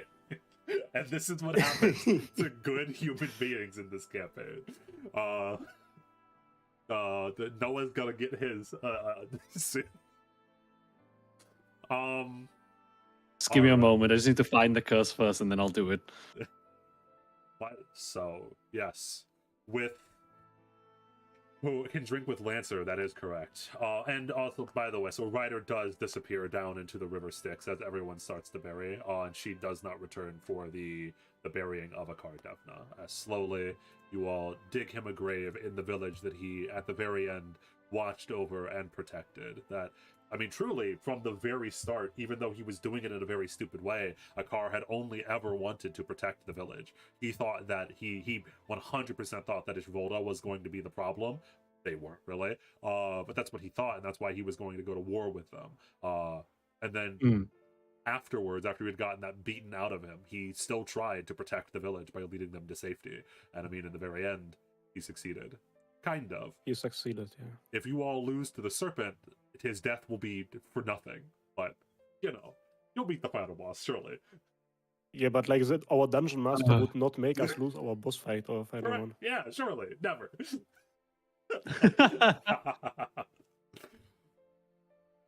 I mean, that might even fill you with conviction because you know that if you all lose this fight now, a car would have died for nothing. Yeah, let's just make the stakes worse. And so Yeah, the yes, stakes weren't high enough, obviously. you Yeah, all, the stakes are well and, done now. and not just you, not just the NPCs around you, but also as it becomes to their attention that a car has died, many of the villagers also help and pay their respects as well. And even again, these are the villagers that disagreed with him and sided with the Blair family in the end. Many of them still held respect for, at the very least, what Akar tried to do, even if they would rather stay and fight than leave with the Devna family. And so slowly, one at a time, there is like a small but brief funeral procession for Akar, a man that, at the very least, always lived true to himself. Bernard pours out some alcohol for him. Lydia stays for quite some time until eventually Olivia drags her away. And one by one, they walk up to his little makeshift gravestone that you all have made. Do either Noah and or Ubel say anything? No, Noah's gonna kind of keep a respectful distance from all of this. He didn't really know him that well. Yeah, Aka. Ubel is not gonna say anything because Aka never really was the type of guy to listen to words anyway. So this one thing stays true even in death. Mm-hmm. Actually, do we have his? Didn't he have a sword? He did, yeah. There's a scimitar. You could Do you want use to that take as his sword? a gravestone or whatnot, Yeah. or you could just take it. Yes. Yeah. Does Ubal want to take it or leave it here as a tombstone? I don't know what tradition is in Musuzeme, probably what would happen according to that. Either would be fine, especially because you were one of the closest people to Akar. I mean, imagine killing the curse with his sword.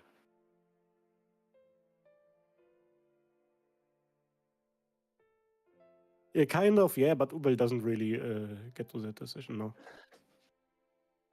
He don't do that. And so do you use it as a grave marker? Sure. At the very end, as you stick the sword into the ground, James walks up to you, Ubel, and pats you on the back a little bit. You can tell he had been with his family for a while, as Gaius is not doing okay.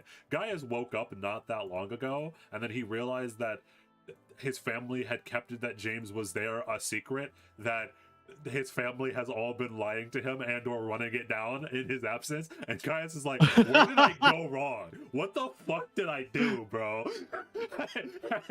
As Maria is trying to cheer him up, as he's like, bro, what the hell happened to my family? He looks over towards Gaius a little bit, and again pats you on the back, trying to comfort you a little bit. Are you ready to move on? We might need your help with the Rakshasa. I'm afraid Tibet doesn't really give you a lot of time to mourn. That is some things that I learned very on in my life. It's just kind of sad that it all went so fast. We were at the manor, we felt a surge in manor,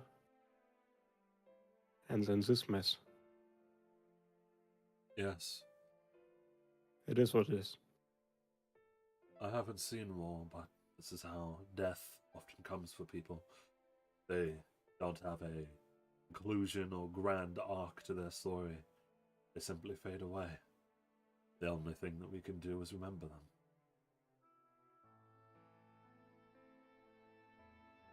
Hopefully we have people that will remember us.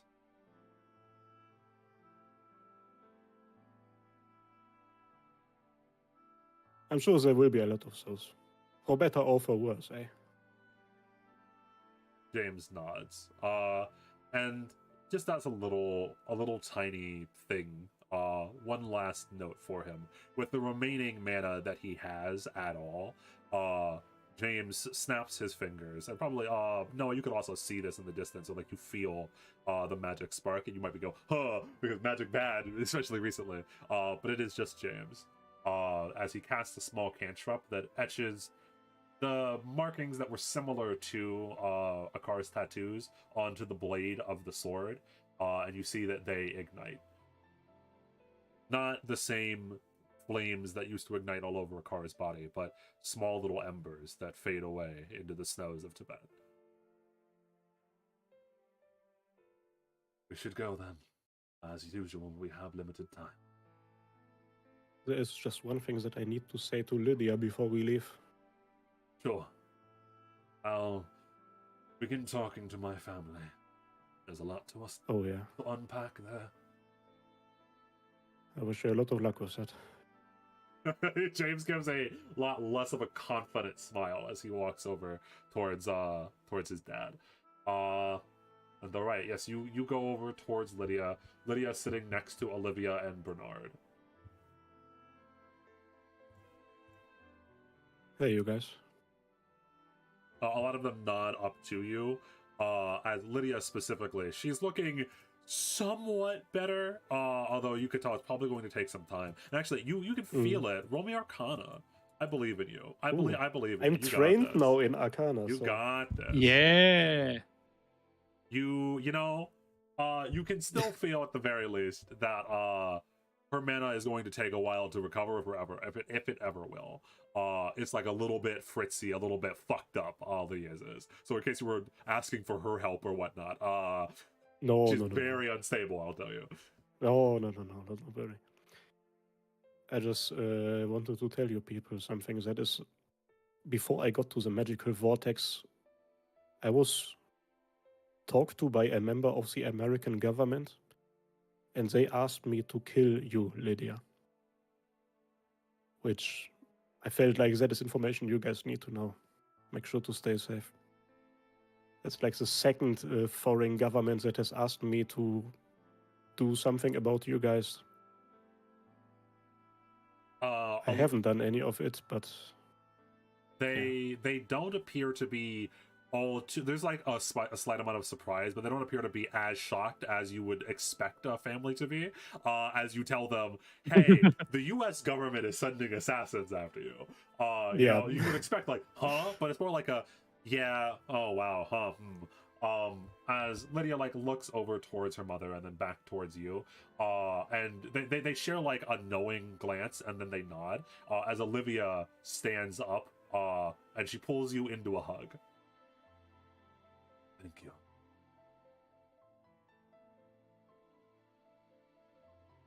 You'll be safe out there, right? most likely not. But I appreciate the sentiment.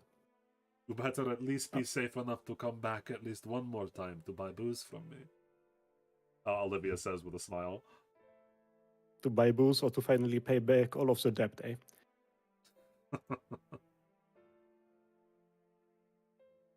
You guys were some of the people who were there for me even when I didn't deserve it, so yeah, I'm gonna try to make that promise. If the U.S. is after him, you might as well. Bernard says, as he like nods firmly towards Olivia, and she sighs. I'm sure you will manage to piece things together. Do you want answers, or? Well, I've been told quite a bit by the members of the Federatia. I don't know how much of it is true, and frankly, it's not in my place to know any of it, but pretty sure you guys know what's best. She nods, and again, like, she's very thankful.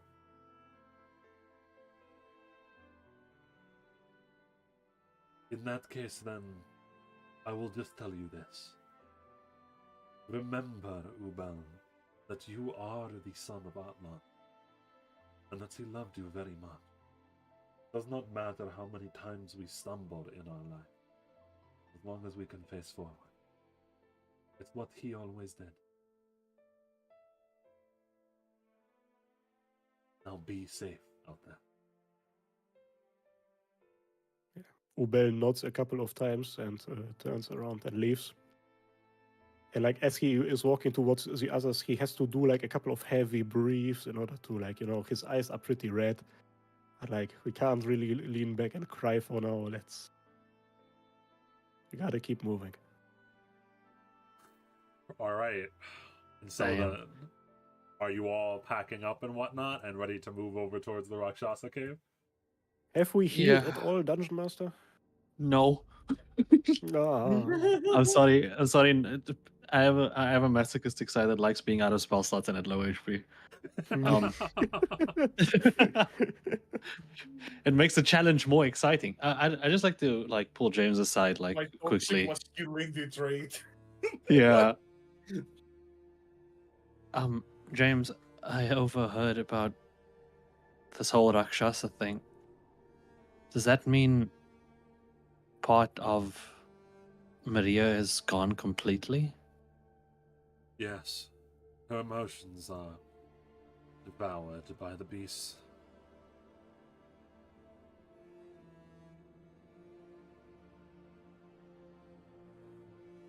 And if we don't get Liz back, that'll be... She will be gone forever. Not just her emotions. Everything that makes up Elizabeth will be eaten by a fae.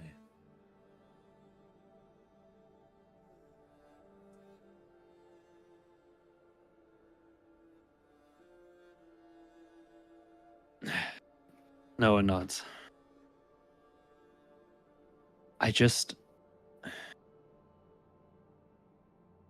We need to go save her, but when we're done with this,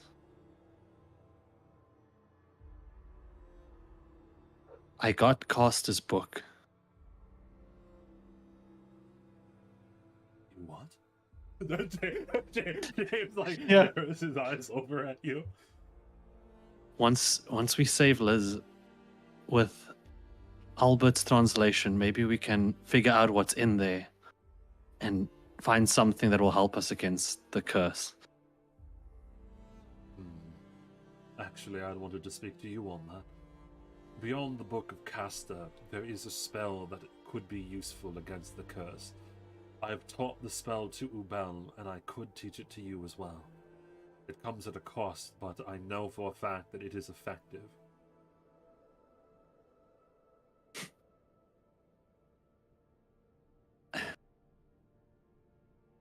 Listen, what could be worse than what I currently have that's going to take my entire being?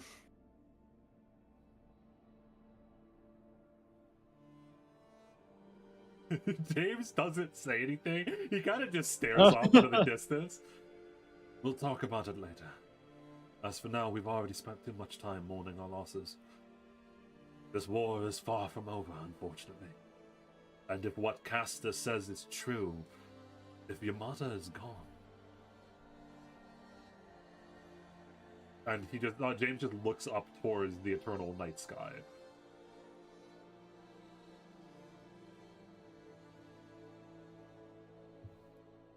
We should hurry. No one nods. Right. And then I just want to do one thing before we leave, unless Albert's... is Albert going to come with us? Yes. Okay, then fine. You can hold on to the book. It's okay. Okay. Ooh. And in fact, Albert always with the optimism, even with the one arm in all of this. It's good to be finally back inside of the party, though, for some time. Perhaps I'll even get a chance to show off my skills, Albert says with a smile. Like, clearly trying to raise the spirits of everyone after all of the fucking misery. I don't know how well receptive anyone is towards that at the moment.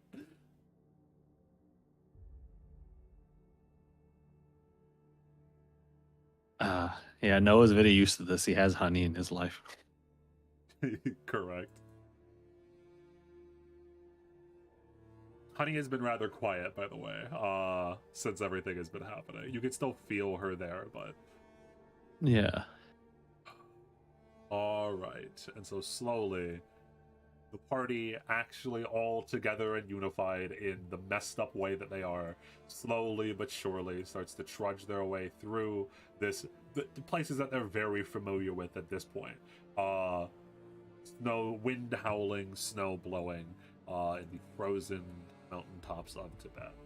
As you move away from the now very small village of Musuzeme and over towards a cave that you're very familiar with, Ubel, as you had tried to escape this place from your at the very start, and you get dragged right back.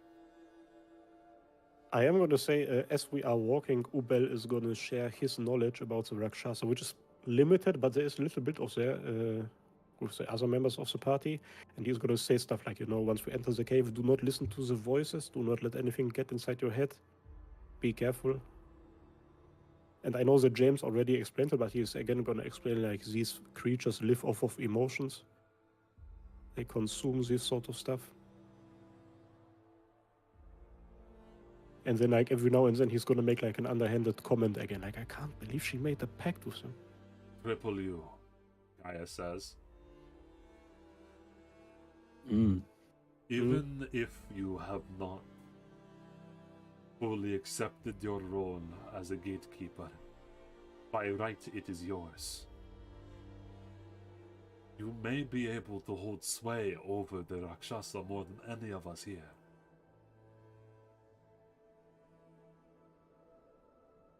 My daughter's life is in your hands. Well, I hope that my social standing and my good looks are gonna be enough to sway the Rakshasa to our side then. Yes, and holy shit, is it ironic that Ubel might be the one that has to try the hardest to save Elizabeth's life. After everything that those two have gone through, how did it turn out this way? There are like 10 layers of irony. Like the main revelation of my pre-session was, I will never go back to that cave. I am not a gatekeeper. I have nothing to do with the Rakshasa. Well, here we are. So no, I should ask, are you guys going to go up towards the monastery to get a replacement body? As Nick had said before he got fucking destroyed? Yeah, so... Or so time for any of that? We potentially have to get someone to get. We do need a body. That was going to be my main concern. What do we? Oh, what do we do about that? Yeah, because it would take more time to go up towards the monastery. Unless someone went to go fetch it on their own. Ryder could.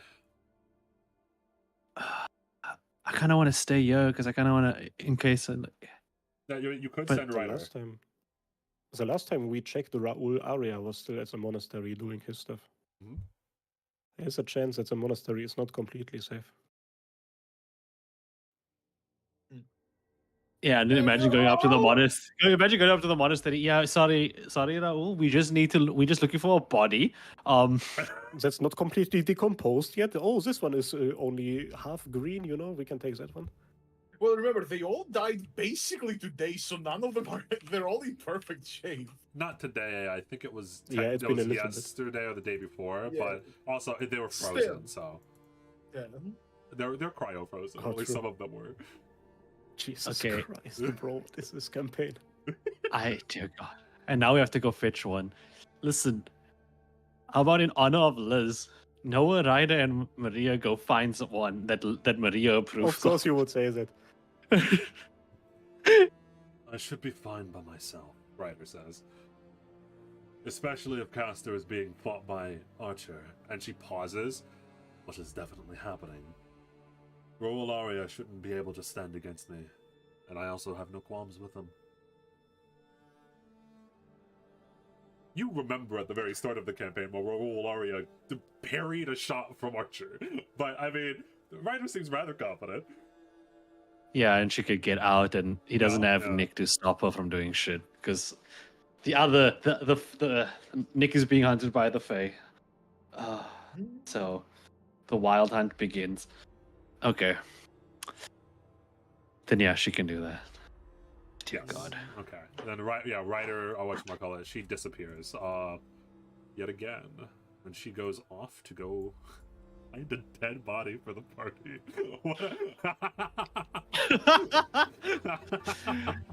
I wonder what kind of body Can't she we- will choose. The Can't duration. we Wouldn't at least one member of the family be like, you know what? At least I'll make sure it's like one Liz would somewhat approve of. Deranged. Gaius Listen, is Ryder, not in a great place. Ryder decided to manifest in her current form, which is quite hot. So she does have taste at least. So True. Face. True. True. Do you want to send? Yeah, Do you want to that- send Maria with it? I mean, yeah, I think we You could. can, yeah. It's like, but I kind of want Maria to be here with that Rakshasa. Well, ideally they will be back by the time you guys go to the cave, since we need the replacement body. Yeah. Okay. Anyway, we'll let the woman choose a body for Liz. Okay. Ooh. Damn, that's all. It's actually all the woman. Yeah. What the fuck? So, slowly but surely, after sending Ryder off, you guys trudge through until finally you get back towards the gate that you were supposed to be keeping all of those years ago, Ubel. It seems not that long ago, really, as you look around. It feels like a lifetime ago, and also it is exactly as you left it. The large cave mouth in the center of the cliffs over here. As you slowly enter in, and as you do, as you would warn them about, the whispers in the air, through the mind, slowly but surely getting thicker and thicker, more and more, a chorus of 1,000 different voices. Not that far off from what it sounds like now as the curse, but you know that these two factions are supposedly directly opposed to one another. Oh, make sure to not show them any fear. Like these sort of emotions are dangerous to have here. I feel like all of my fear has been slowly eaten away at over the course of the past few days anyway, James says. But you can tell like he's kind of being confident per show, because you can tell like beads of sweat are dripping down his face as he's looking around. And as I mentioned, so there's one main passageway that just leads down and down and down. And then off to the sides there were like a ton of different passageways, and every now and again you can see big giant eyes looking at you from around the corners and peering out at you, but nothing ever runs at you or anything like that. Don't worry, things have been going too fast. My emotions are very backed up, and we have to go through the queue. Fear will be the last thing that pops up. If I start crying randomly, don't worry about it. Honey does not think that that is healthy for you.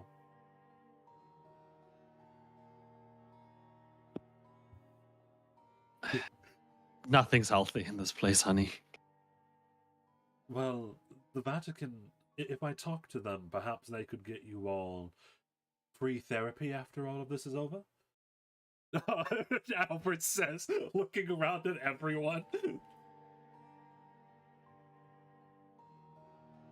Do they have a specialist for your father was a factory?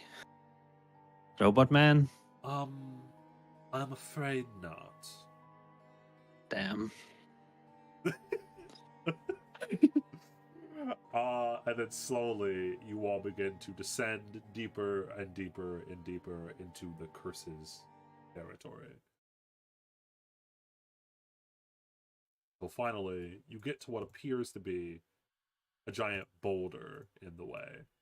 But as you get closer, the boulder moves and makes itself known that it is actually a creature bigger than what you remember it being. And slowly, where its head would be, its eyes creep open. Its eye, I should say, creeps open and stares at all of you, spinning around in its socket a little bit before narrowing in on every single one of you individually. Why have you come here? I has treated you well, leader of the Rakshasa. You're good looking. Ah. You are the failed gatekeeper. That's indeed who I am.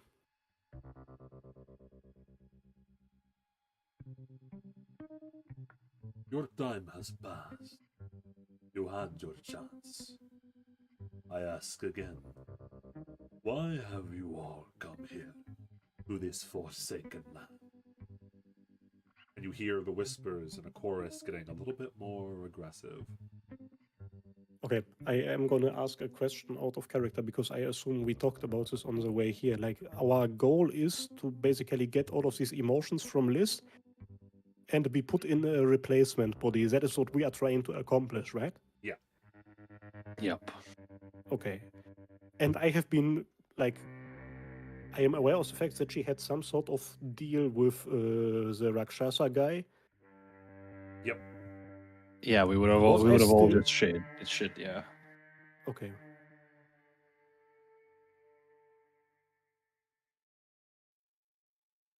There is something which we need you to return to us. You recently had a pact with another gatekeeper by the name of Elizabeth Blair. You speak the truth.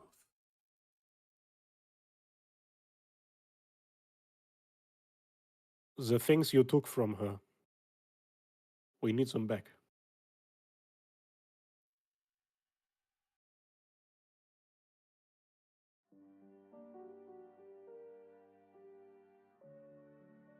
I took her emotions, her memories, because of a contract that was made between me and the gatekeeper. I know why she did it, but a debt must be paid. A contract cannot be broken. What she But owed. what was the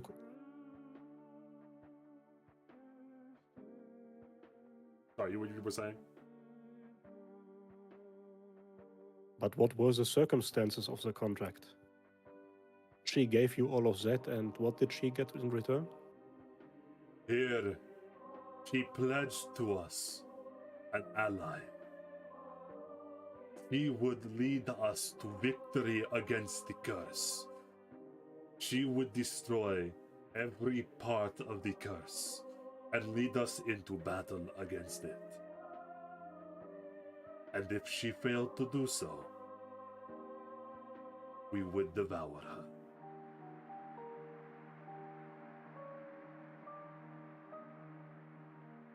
I commend her on her efforts. She did, with her last stunt, manage to trap part of the curse. That was not the contract.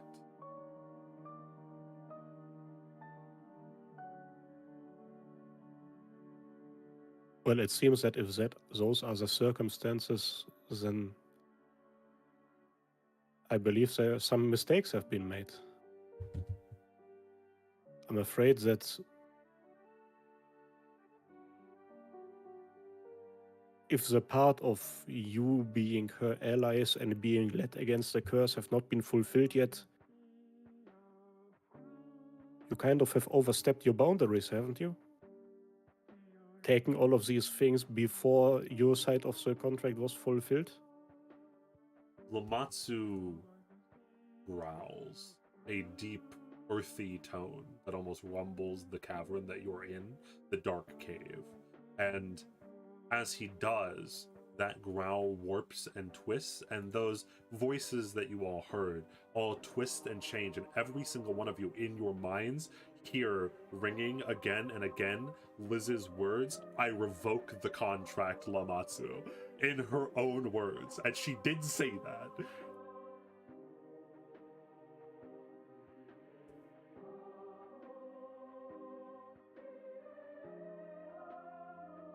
It was not my Was I still choice. conscious when that happened, by the way? I think that if you were, it was like right before you were about to go unconscious.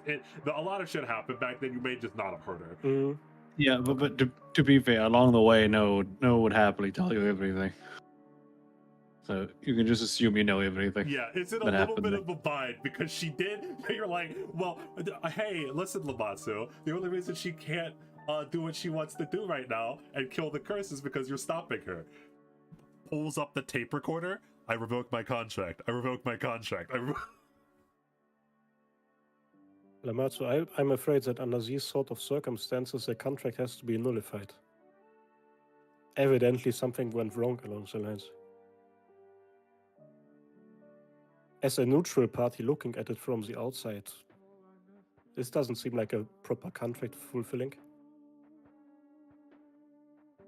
There were some mishaps along the way, and they need to be corrected.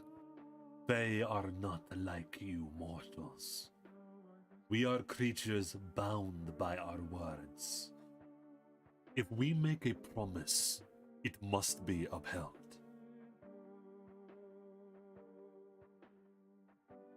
There is no mistake. The gatekeeper vanquished her own life willingly. We respect her for what she did. We know why she did it. But a debt must be paid. Most of the debt must be paid by her, Gaia says.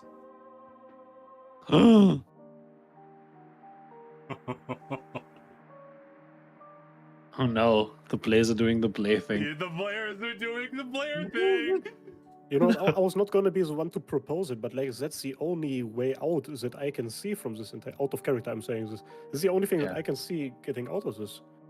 Like, the Rakshasa is making a good point, bro. I'm not a lawyer, but it seems like he knows his stuff. I'm not a lawyer, And she but did bro revoke the has the contract. receipts literally Yeah. channeling Liz's memories into you all where she revoked the contract. And he's like, listen, I thank her. She did me a solid.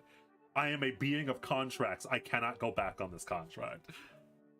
By the way, as a side note, I'll give you this one as a freebie because I know that like you both are sick. He just said that if a Fae ever makes a contract, they are bound by that contract. Just as a, you know. Yeah, I took that note down immediately. Okay. You Hold know. on, hold on, hold on. Write it down, write it It's all down. good in here. Let me cook. Let me cook. Let me cook. Okay, Okay, from okay, the it's all afterlife. good in here. Okay, let me Yeah. cook. Let me cook. Kaiser, We just did hear me phone out. a friend and Para entered. Yeah, fucking Hear me out, Kaiser, Para Kaiser. with a steel chair.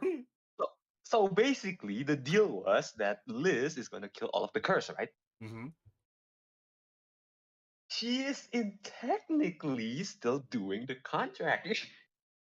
But she Technically. out loud said, "I Yeah, revoked my yeah, contract." but she to come out." revoked it. Yeah, Yeah. that's the problem. I get Para's thoughts. I was thinking the same thing of like making the argument of like, okay, but if her body is in that state, does this not by default mean that she is not capable of fulfilling the contract? Therefore, you have to do something, nullify it, blah blah blah. But like the I revoke my contract thing is so damning that Hold I up, hold can up. literally not in my mind it's really find hard. any. It's really hard to find wiggle room to. I give This up. I might- revoke the contract.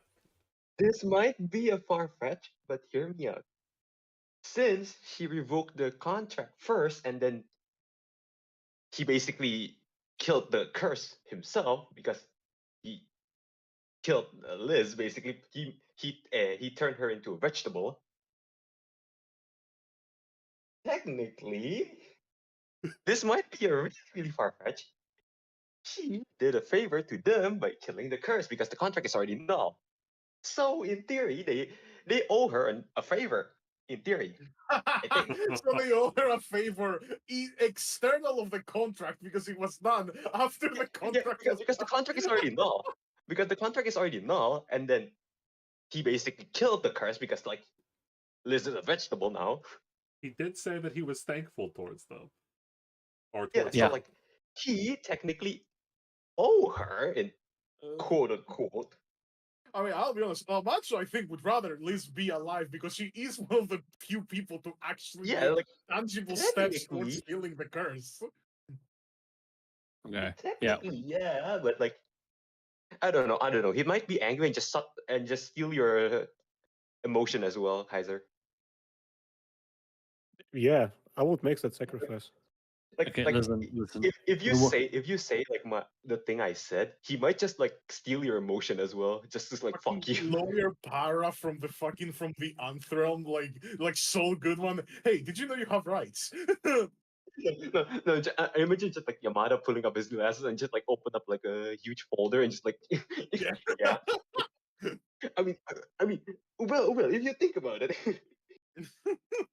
I mean, Ubel doesn't hear any of this shit, bro. Like in his mind, Yeah. but even out of character, I don't know how I would have to phrase this in order to be even remotely plausible in front of the eyes of the guy who just said, like, Just kill the we are fucking technically enemy, done just here. kill the- Yeah, I just need to know what's gonna happen with Gaius here, and then I got a separate plan.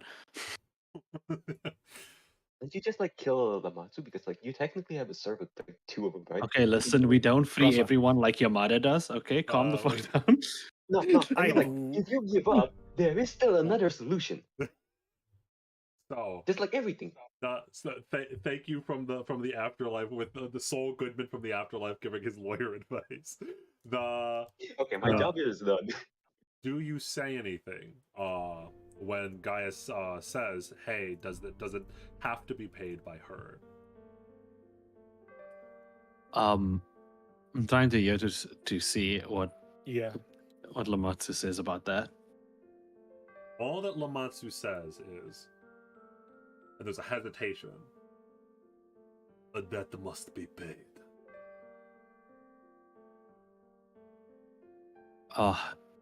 So hearing the word debt in the most American way possible. No, we're just gonna like tug like on Ubal and just like whisper to him because he doesn't want to talk to this thing out loud. Mhm. What if we took a contract, a different one, to get Liz back, but we do something for them? I think you would have to be very specific with that. But because if you just, let's say, grant them a favor which they can get at a later Well- point, this might be very bad. She offered to kill the curse for them, right? What if we offered to kill the curse for her in return? Trust me, we Americans are very good at adding debt to debt. But isn't that something? But isn't that something that James said earlier? That if we don't get her back now, her personality is basically going to be digested, and it's going to be too late. Yes, that's why we get her now in promise of killing the curse. If we don't kill if we don't kill the curse, we're all dead anyway. This thing is so unbelievably old. I don't think he is going to agree with you, but you can bring it up if you want to. Yeah, you can bring this up if you want to. Let's listen to what the old man wants to do. No, you do it. No, you do it. And as you say that, you hear James instead of the old man. Father, don't. I know that you didn't answer my question, Lamatsu. Gaius says, staring up at him.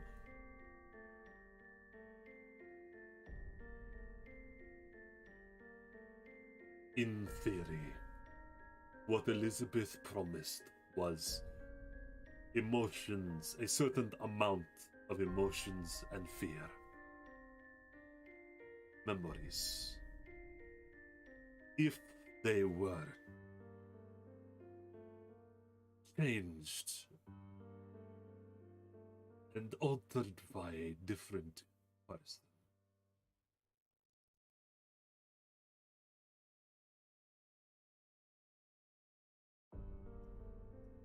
however, are you sure you want to go through something like that? Gatekeeper. The last time I checked, you were not too keen on our kind, unlike the gatekeeper of our own gate.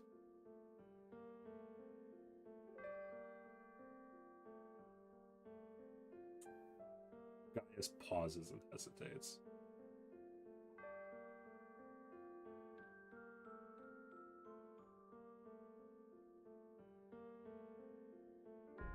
Whenever you say anything now, because apparently Lamatsu says, "Oh, I might be willing to make an exception as long as the debt is paid." Ooh. Like, side island. Yeah. Yeah, I was gonna say, And also like, if just Ubal's aside, like you remember, you do have Archer. You don't know where she is, but you can communicate with Archer the same way that you communicate with Ryder. So yeah, my other question is, just me? yes, just Or you. Ubal as well? Ah, No, fuck. no, that's your Just problem, you. bro. Oh You no! are- yeah, you are the only one that has Archer. Yes. I don't want this problem. We're back to square.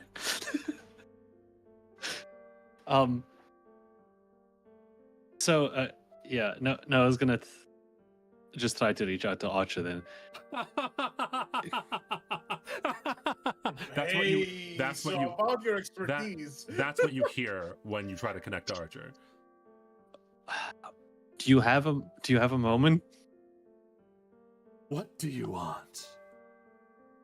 Just keep enjoying what you're doing. But what would it be something good to offer to this? He looks up to this big thing, Faye. What have it told you so far? That they always obey contracts, and that. Mouthy one that told you too much, did he? Uh-oh.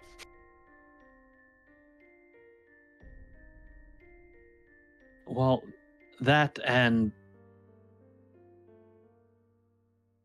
that Elizabeth broke her contract, therefore he gets, well, all of her being. Yes, that is true. The two ways that I could think around that, as is part of my you little fucker. She breaks the conscience, she breaks the connection for a moment, and then about 30 seconds afterwards she reconnects with you. Beyond that, sorry. There are two different ways that I can see this going, and you can consider this my payment, as it were, me helping you. One, you could try to be very keen on exactly what Elizabeth had offered. Potentially someone else could offer whatever she offered them, which is exactly what Gaius has said. Beyond that, you could replace and/or... When I was there, it's seemingly that they were allies. While they have to stay firm to their contracts, there's nothing stopping them from making another one, as you well know. If you do them a favor, they might be willing to give you something that would be disproportionate, let's say, such as all of Elizabeth's memories and emotions. And nobody said the contract has to be fair. Ugh. Okay. However, I can only think of one favor that the Rakshasa would want. The curse? Yes, the thing that it's been guided, the thing that's been guarded for so many years. If I know more than anything, even if they want a fair deal, I think that they'd be jumping at the idea of you destroying the thing that they've been guarding for so many years.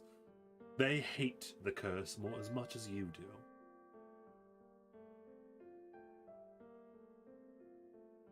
Thank you. Oh, that's so sweet of you. Are you sure you don't want to get married? Wow, would you look at that? I'm out of minutes.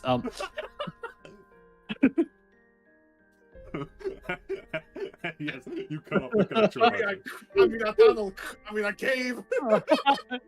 Oh, that is a Rakshi. Oh. Dear God. So then, James, as her father, I am the only... No, you're not going to. You're not going to waste what I did to save you.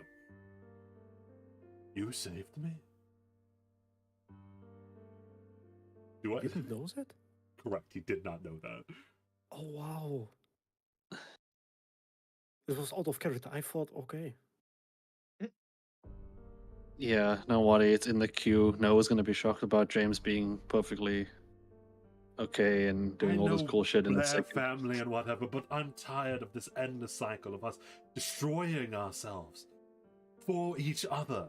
There has to be another solution.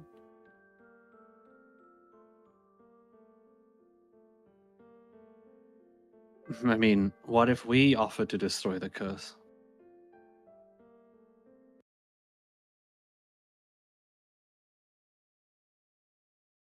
A chorus sings from all around the cave as you have gotten them rather excited. Uh-oh. Boy, step forward.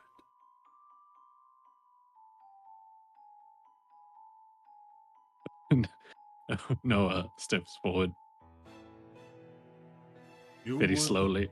You would offer the same thing she did? To destroy the curse? The full curse?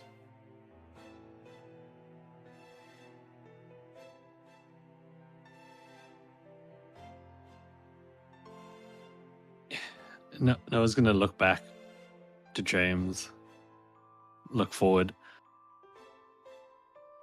Yes, we.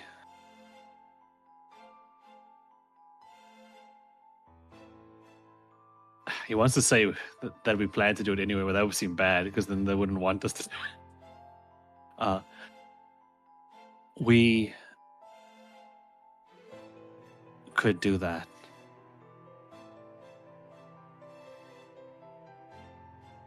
The full curse. Alright. Oh boy. Alright. Oh, horse? The entire whole horse? horse. Alright.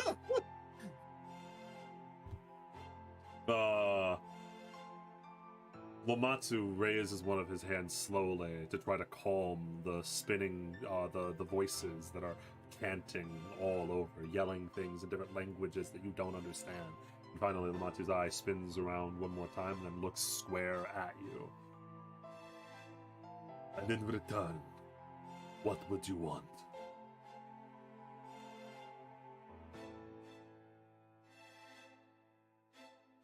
Would you take her place? Would you, as her, would you want us to fight for you?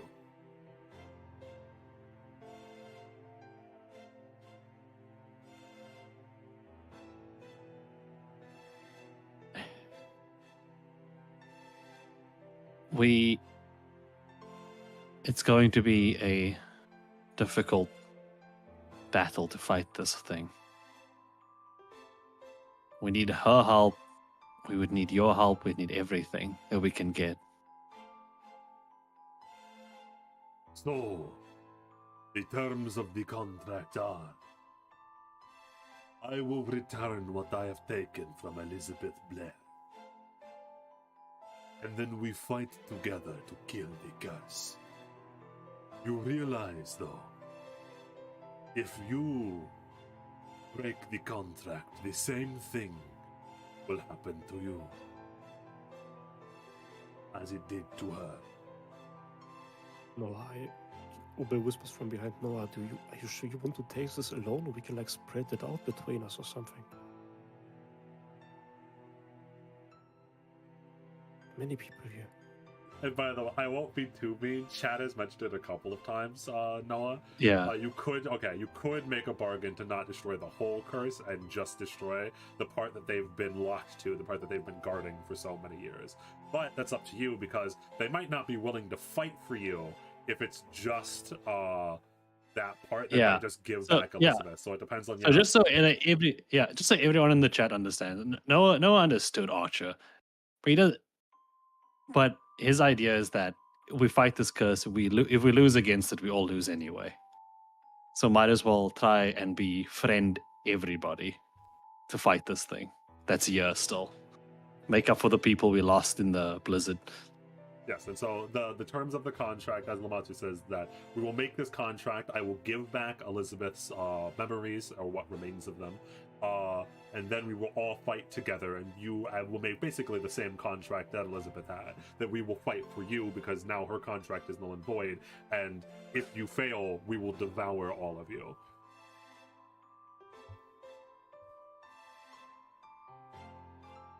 I have a body, Ryder says in your mind.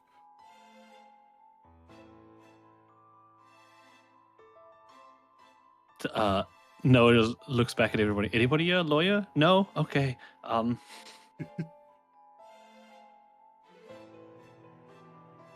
Does this go in writing, or We have no Do we need look at for writing. I ask Cool, you one cool. final time. Do you take this upon yourself And as Latsu says that, his eye slightly moves up to every single one of you that is still here. Does anyone else step up, or is Noah the one that is taking this on himself? I am You stepping know, up. in Noah's mind, he's gonna poof away if he, in this fight, potentially anyway. So I am stepping up. I Aw. mentioned it anyway as a possibility, like that spreading out is maybe a better idea. So, and I'm planning on dying anyway. So,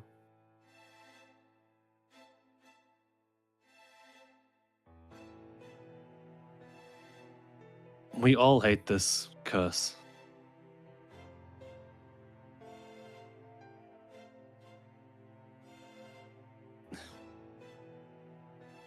I think even it hates itself.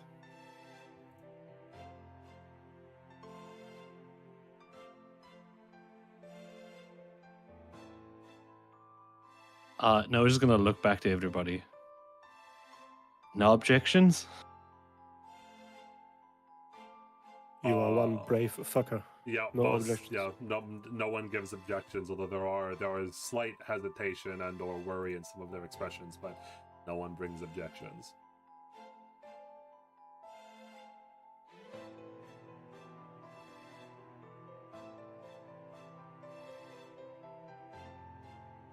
And how could I say no to this? How could we lose with you on our side? And you see his eye glow as the contract has been made, and as it has, the waters appear next to you as Ryder appears out of the river Styx with a body. Before that, though, Elizabeth Blair, Skorak, Hello. you are floating. You are, well, you probably know as dreaming. You live multiple different lifetimes almost, floating in and out. Nothing that you can control. But then there is a shift almost as you are floating around in the middle of nowhere, passing through a sea of eternal memories, and you feel also that you're slowly fading away into nothingness. Finally, out of nowhere, it like grounds you. Like you're still like a little bit weightless, but you actually like you look around firmly, and you are in what appears to be a big temple made of marble, black marble. The ground black, 4 large pillars on the side of this gigantic room that lead all the way up to the ceiling that you can barely even see in the dark. We colorful for non-existence, aye?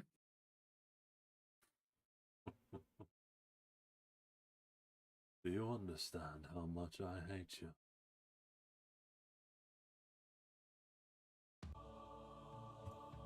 Slowly bubbling up from the black, from the black marble of the ground, there is a man, or the figure of a man in a hood. Face obscured, as always. Thank you, King of Canyons. Cannons. I'm sure That's what he says. it is almost as much as you hate me. We have wounded each other many times. Aye. The optimal word being almost.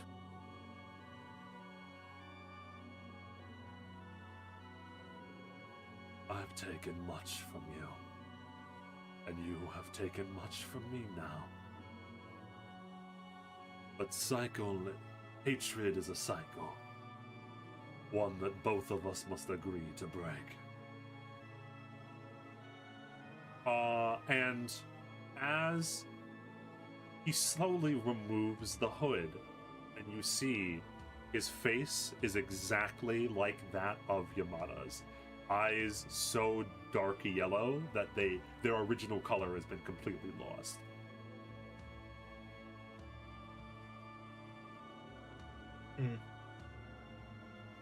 So you say?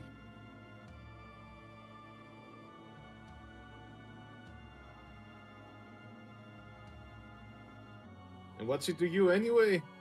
It's not exactly like I can hurt you much from, well, whatever happened to me.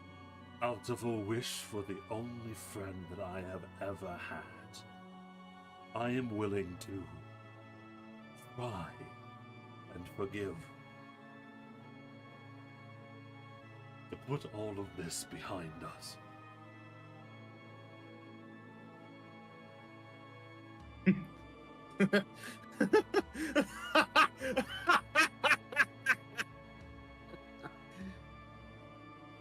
Strange.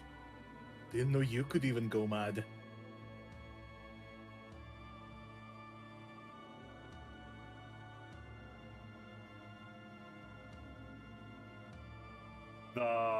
The curse, or shall I say, quote unquote, Yamada, looks around towards the room as you laugh, and then looks towards you.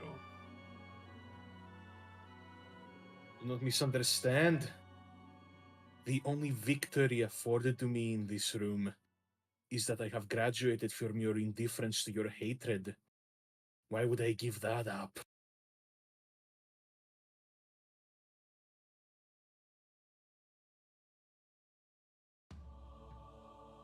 In many ways, you remind me of him, the person that created me. Your stubbornness shows your humanity. It's beautiful in a way. And even if it won't kill you, I promise you, there are only two paths left for us. We let this cycle devour us all, or we try to be better. This is perhaps the only time I will offer this to you.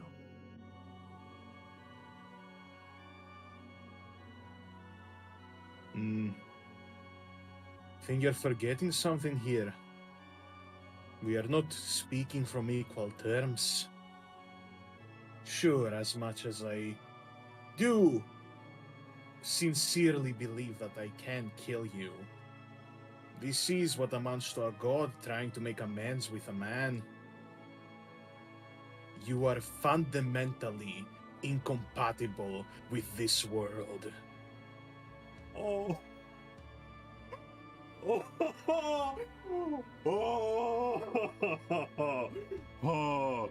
Dude, she called him an iPhone charger. Oh no.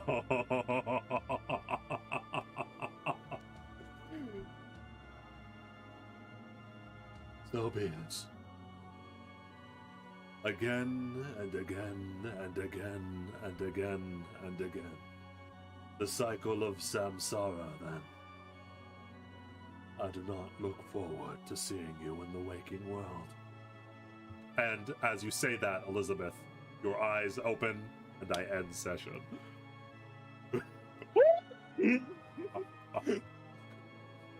Oh, Stop cheering, no. you fucked us.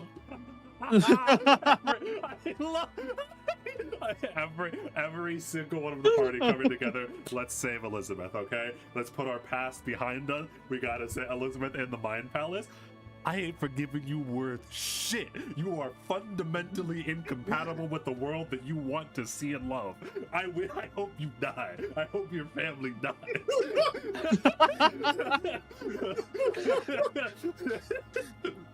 That's the sickest one I've ever heard. You are fundamentally incompatible with this world. Jesus Christ. Oh no.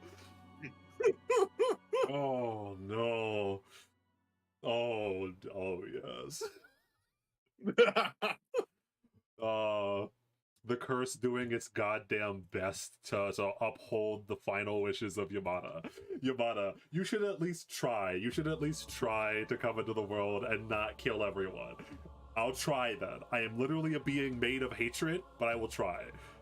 Listen, I'm a the fuck you. Okay, I tried.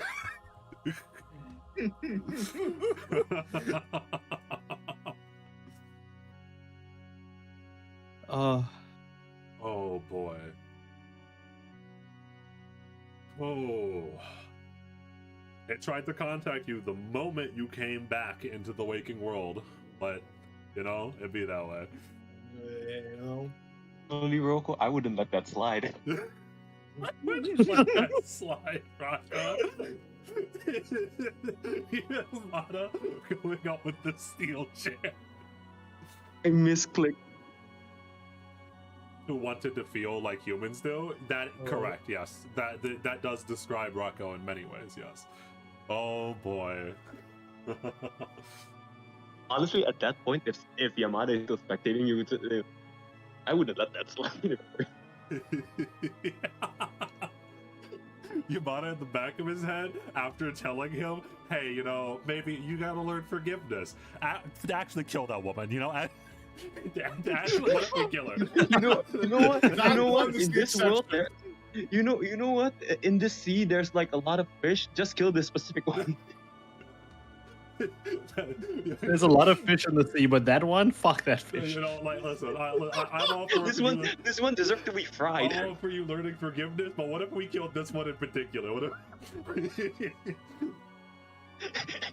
like Yamada comes back from the dead, and he comes back from limbo. Oh. And he's like, personally, I wouldn't let that slide. And I will say, so here is the slight problem with the quote-unquote good ending now, is that because, and I'll say this after it has already been done and after the contract has been made, but now that, now Noah, your life is contingent on the curse permanently being erased from this world forever, all of it. Now, Yeah, if but you I'd like to be very specific with the contract. They never specified a time frame, so I have all the Correct. time in the world. Correct. They would be very angry at you, but correct. But yes, now that you're, if you ever say, actually, I've decided that I don't want to kill you and that you're fine, Lamatsu's gonna slurp you like a goddamn slushy. So,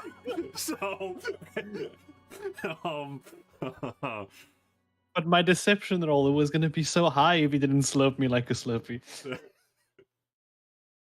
Fucking, for like, I will be honest, right? Like, it's like a demon is like, you know what? I'll practice forgiveness. Goes to the Doomslayer. Hey, I know we did a lot of bad things to each other. You know, Mr. Doomslayer, I know we've done a lot of bad things for each other. I'll kill you. Oh yeah. Oh hell yeah. Welcome back to the campaign, Elizabeth. I can't wait for you after they revive you to be mad that they stole your servant. The problem is, here's the worst part. It's going to be difficult to even give it back. Archer. Yeah, because of Archer. Like even like, here's the command seal. Archer's gonna be like, nah, I'm not making another contract. Not with that bitch. For no reason. Because today she feels like it. Archer. She's feeling like an Aquarius today. I'm such an Aquarius today. Also, it's fascinating because fucking Liz now looks completely fucking different. Yep. Liz is just in someone else's body, in the body of some Tibetan monk that Yamada killed. Oh no. Oh man. All right. This is we're in it for we're in it now. Wait until Dorian learns of this. Dio, what do you want? Did I mess up or something? Oh man. This has been a campaign, all right. Oh boy. We can say that again. I am still curious about what exactly how everything is going to end. Because If we knew where Saber was, this would be very different.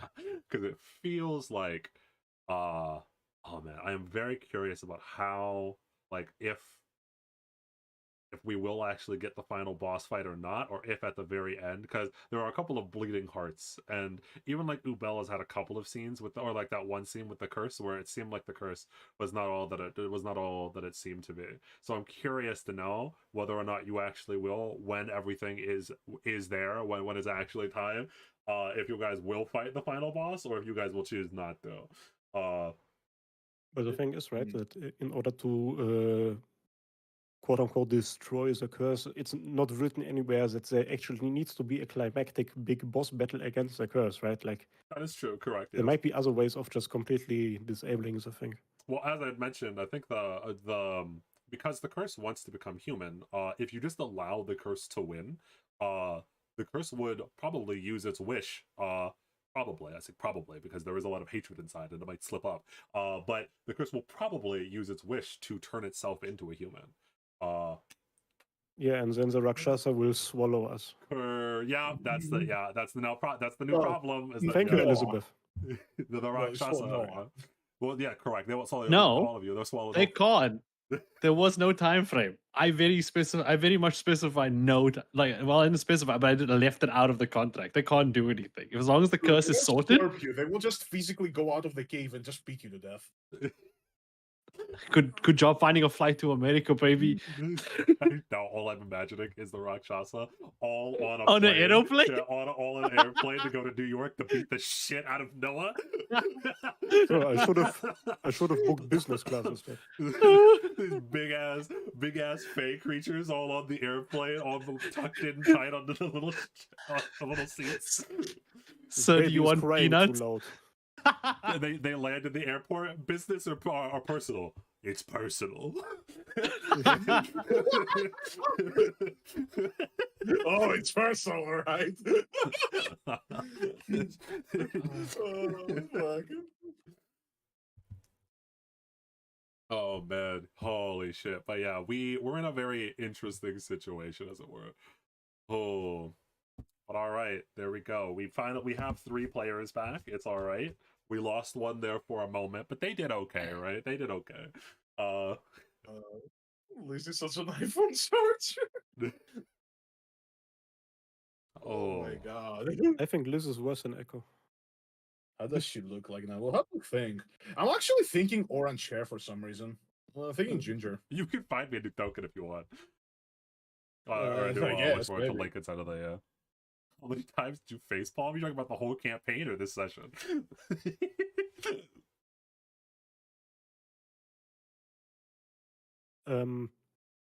I don't know how much time we have left. Can I say something really important? Like, this is unironically really important.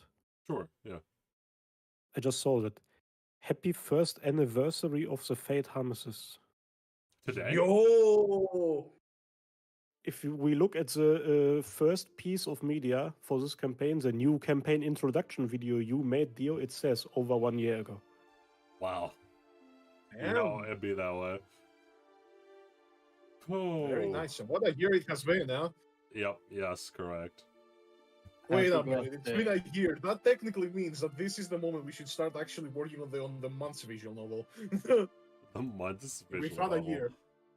Oh man. It would be I still think to this day I still think that visual novel could go crazy. All right, Secret Gangbusters. If Absolutely. anyone wants to make that, if I make a dating sim, but all the girls are the months of the year. You know what I mean? Or the months of the year. Also, just as a side, okay, thoughts. So like okay, hear me out. So like February, right? February has the leap year thing. They're kind of Mhm. like hiding something. You know what I mean? They're like hiding those extra Yeah. days. What if February is a femboy? February femboy. Oh, okay, Thoughts? okay. Yeah, I can see that. I can see that. I thought the idea was that leap year February was the shortest one, and therefore it's just the shortest one. Oh And shit! like, Yeah, but no. Femboy February's is the a Pride short Month girl, one. insecure about her height. February. Oh, Yeah, femboy is Pride Month. God, that makes so much sense. Oh, Yeah, you're we would. sorry, I yeah. have the notes down here on my. Yes, we came up with this before, Dio. Okay. No, that makes sense. That makes sense. Okay, February's just a short girl insecure about her height. Yeah, okay. Yeah. Okay. You know, February might be the emo one because she only has her birthday once every 4 years. Oh, actual peak, actual cinema. This idea is Oh. so much better than any of the campaigns we've ever had. This is a peak content. April, of Oh. course, is the peak gremlin energy because Yeah, April Fools. Fools. Yeah, the Giga Yeah. Gremlin, always pranking people, super smug all the time. Yeah. Oh man. All right. Oh. But yeah, Fucking so month's visual novel mini campaign. thank you all to everyone who joined. Thank you specifically to I think King of Canyons and Dorian are the two that had gifted subs and or donated. For King of Canyons has been a Green Gang for a long time at this point. But yes, thank you all for sticking with us. Hopefully we'll meet you all in February. We'll see what February has in store for us, whether or not You know what? Actually, I have an idea. Hmm. So everyone who's watching right now, I will post a few images in Harmacists Media, and I'll let you guys decide because technically this isn't fully in Liz's control. You know? Oh, okay. Is the I do chat like a allowed to poll. also send a couple of recommendations and then we vote on that? I'll leave that Sure, up if to you want. Star. Also, Yeah. this is going to be the one that's going to go in Google Docs, so you can't send copyrighted images. It's fine. Chat, send a fat old man, please. It's gonna be funny. No. Jesus. All right. That's what we're not doing. Well, yeah, we can handle that in the Harmacists Media chat for in the Discord. But thank you all for coming. Thank you all for my players and our parrot stopping by Sol Goodman, trying to help out even after he's passed on to greener pastures. Oh, but yeah, so it's been fun. It will continue to be fun. As I've been saying it for a while, we're nearing the end. Please look forward to it. Yay! Happy birthday! Happy birthday to the Fate Harmacists.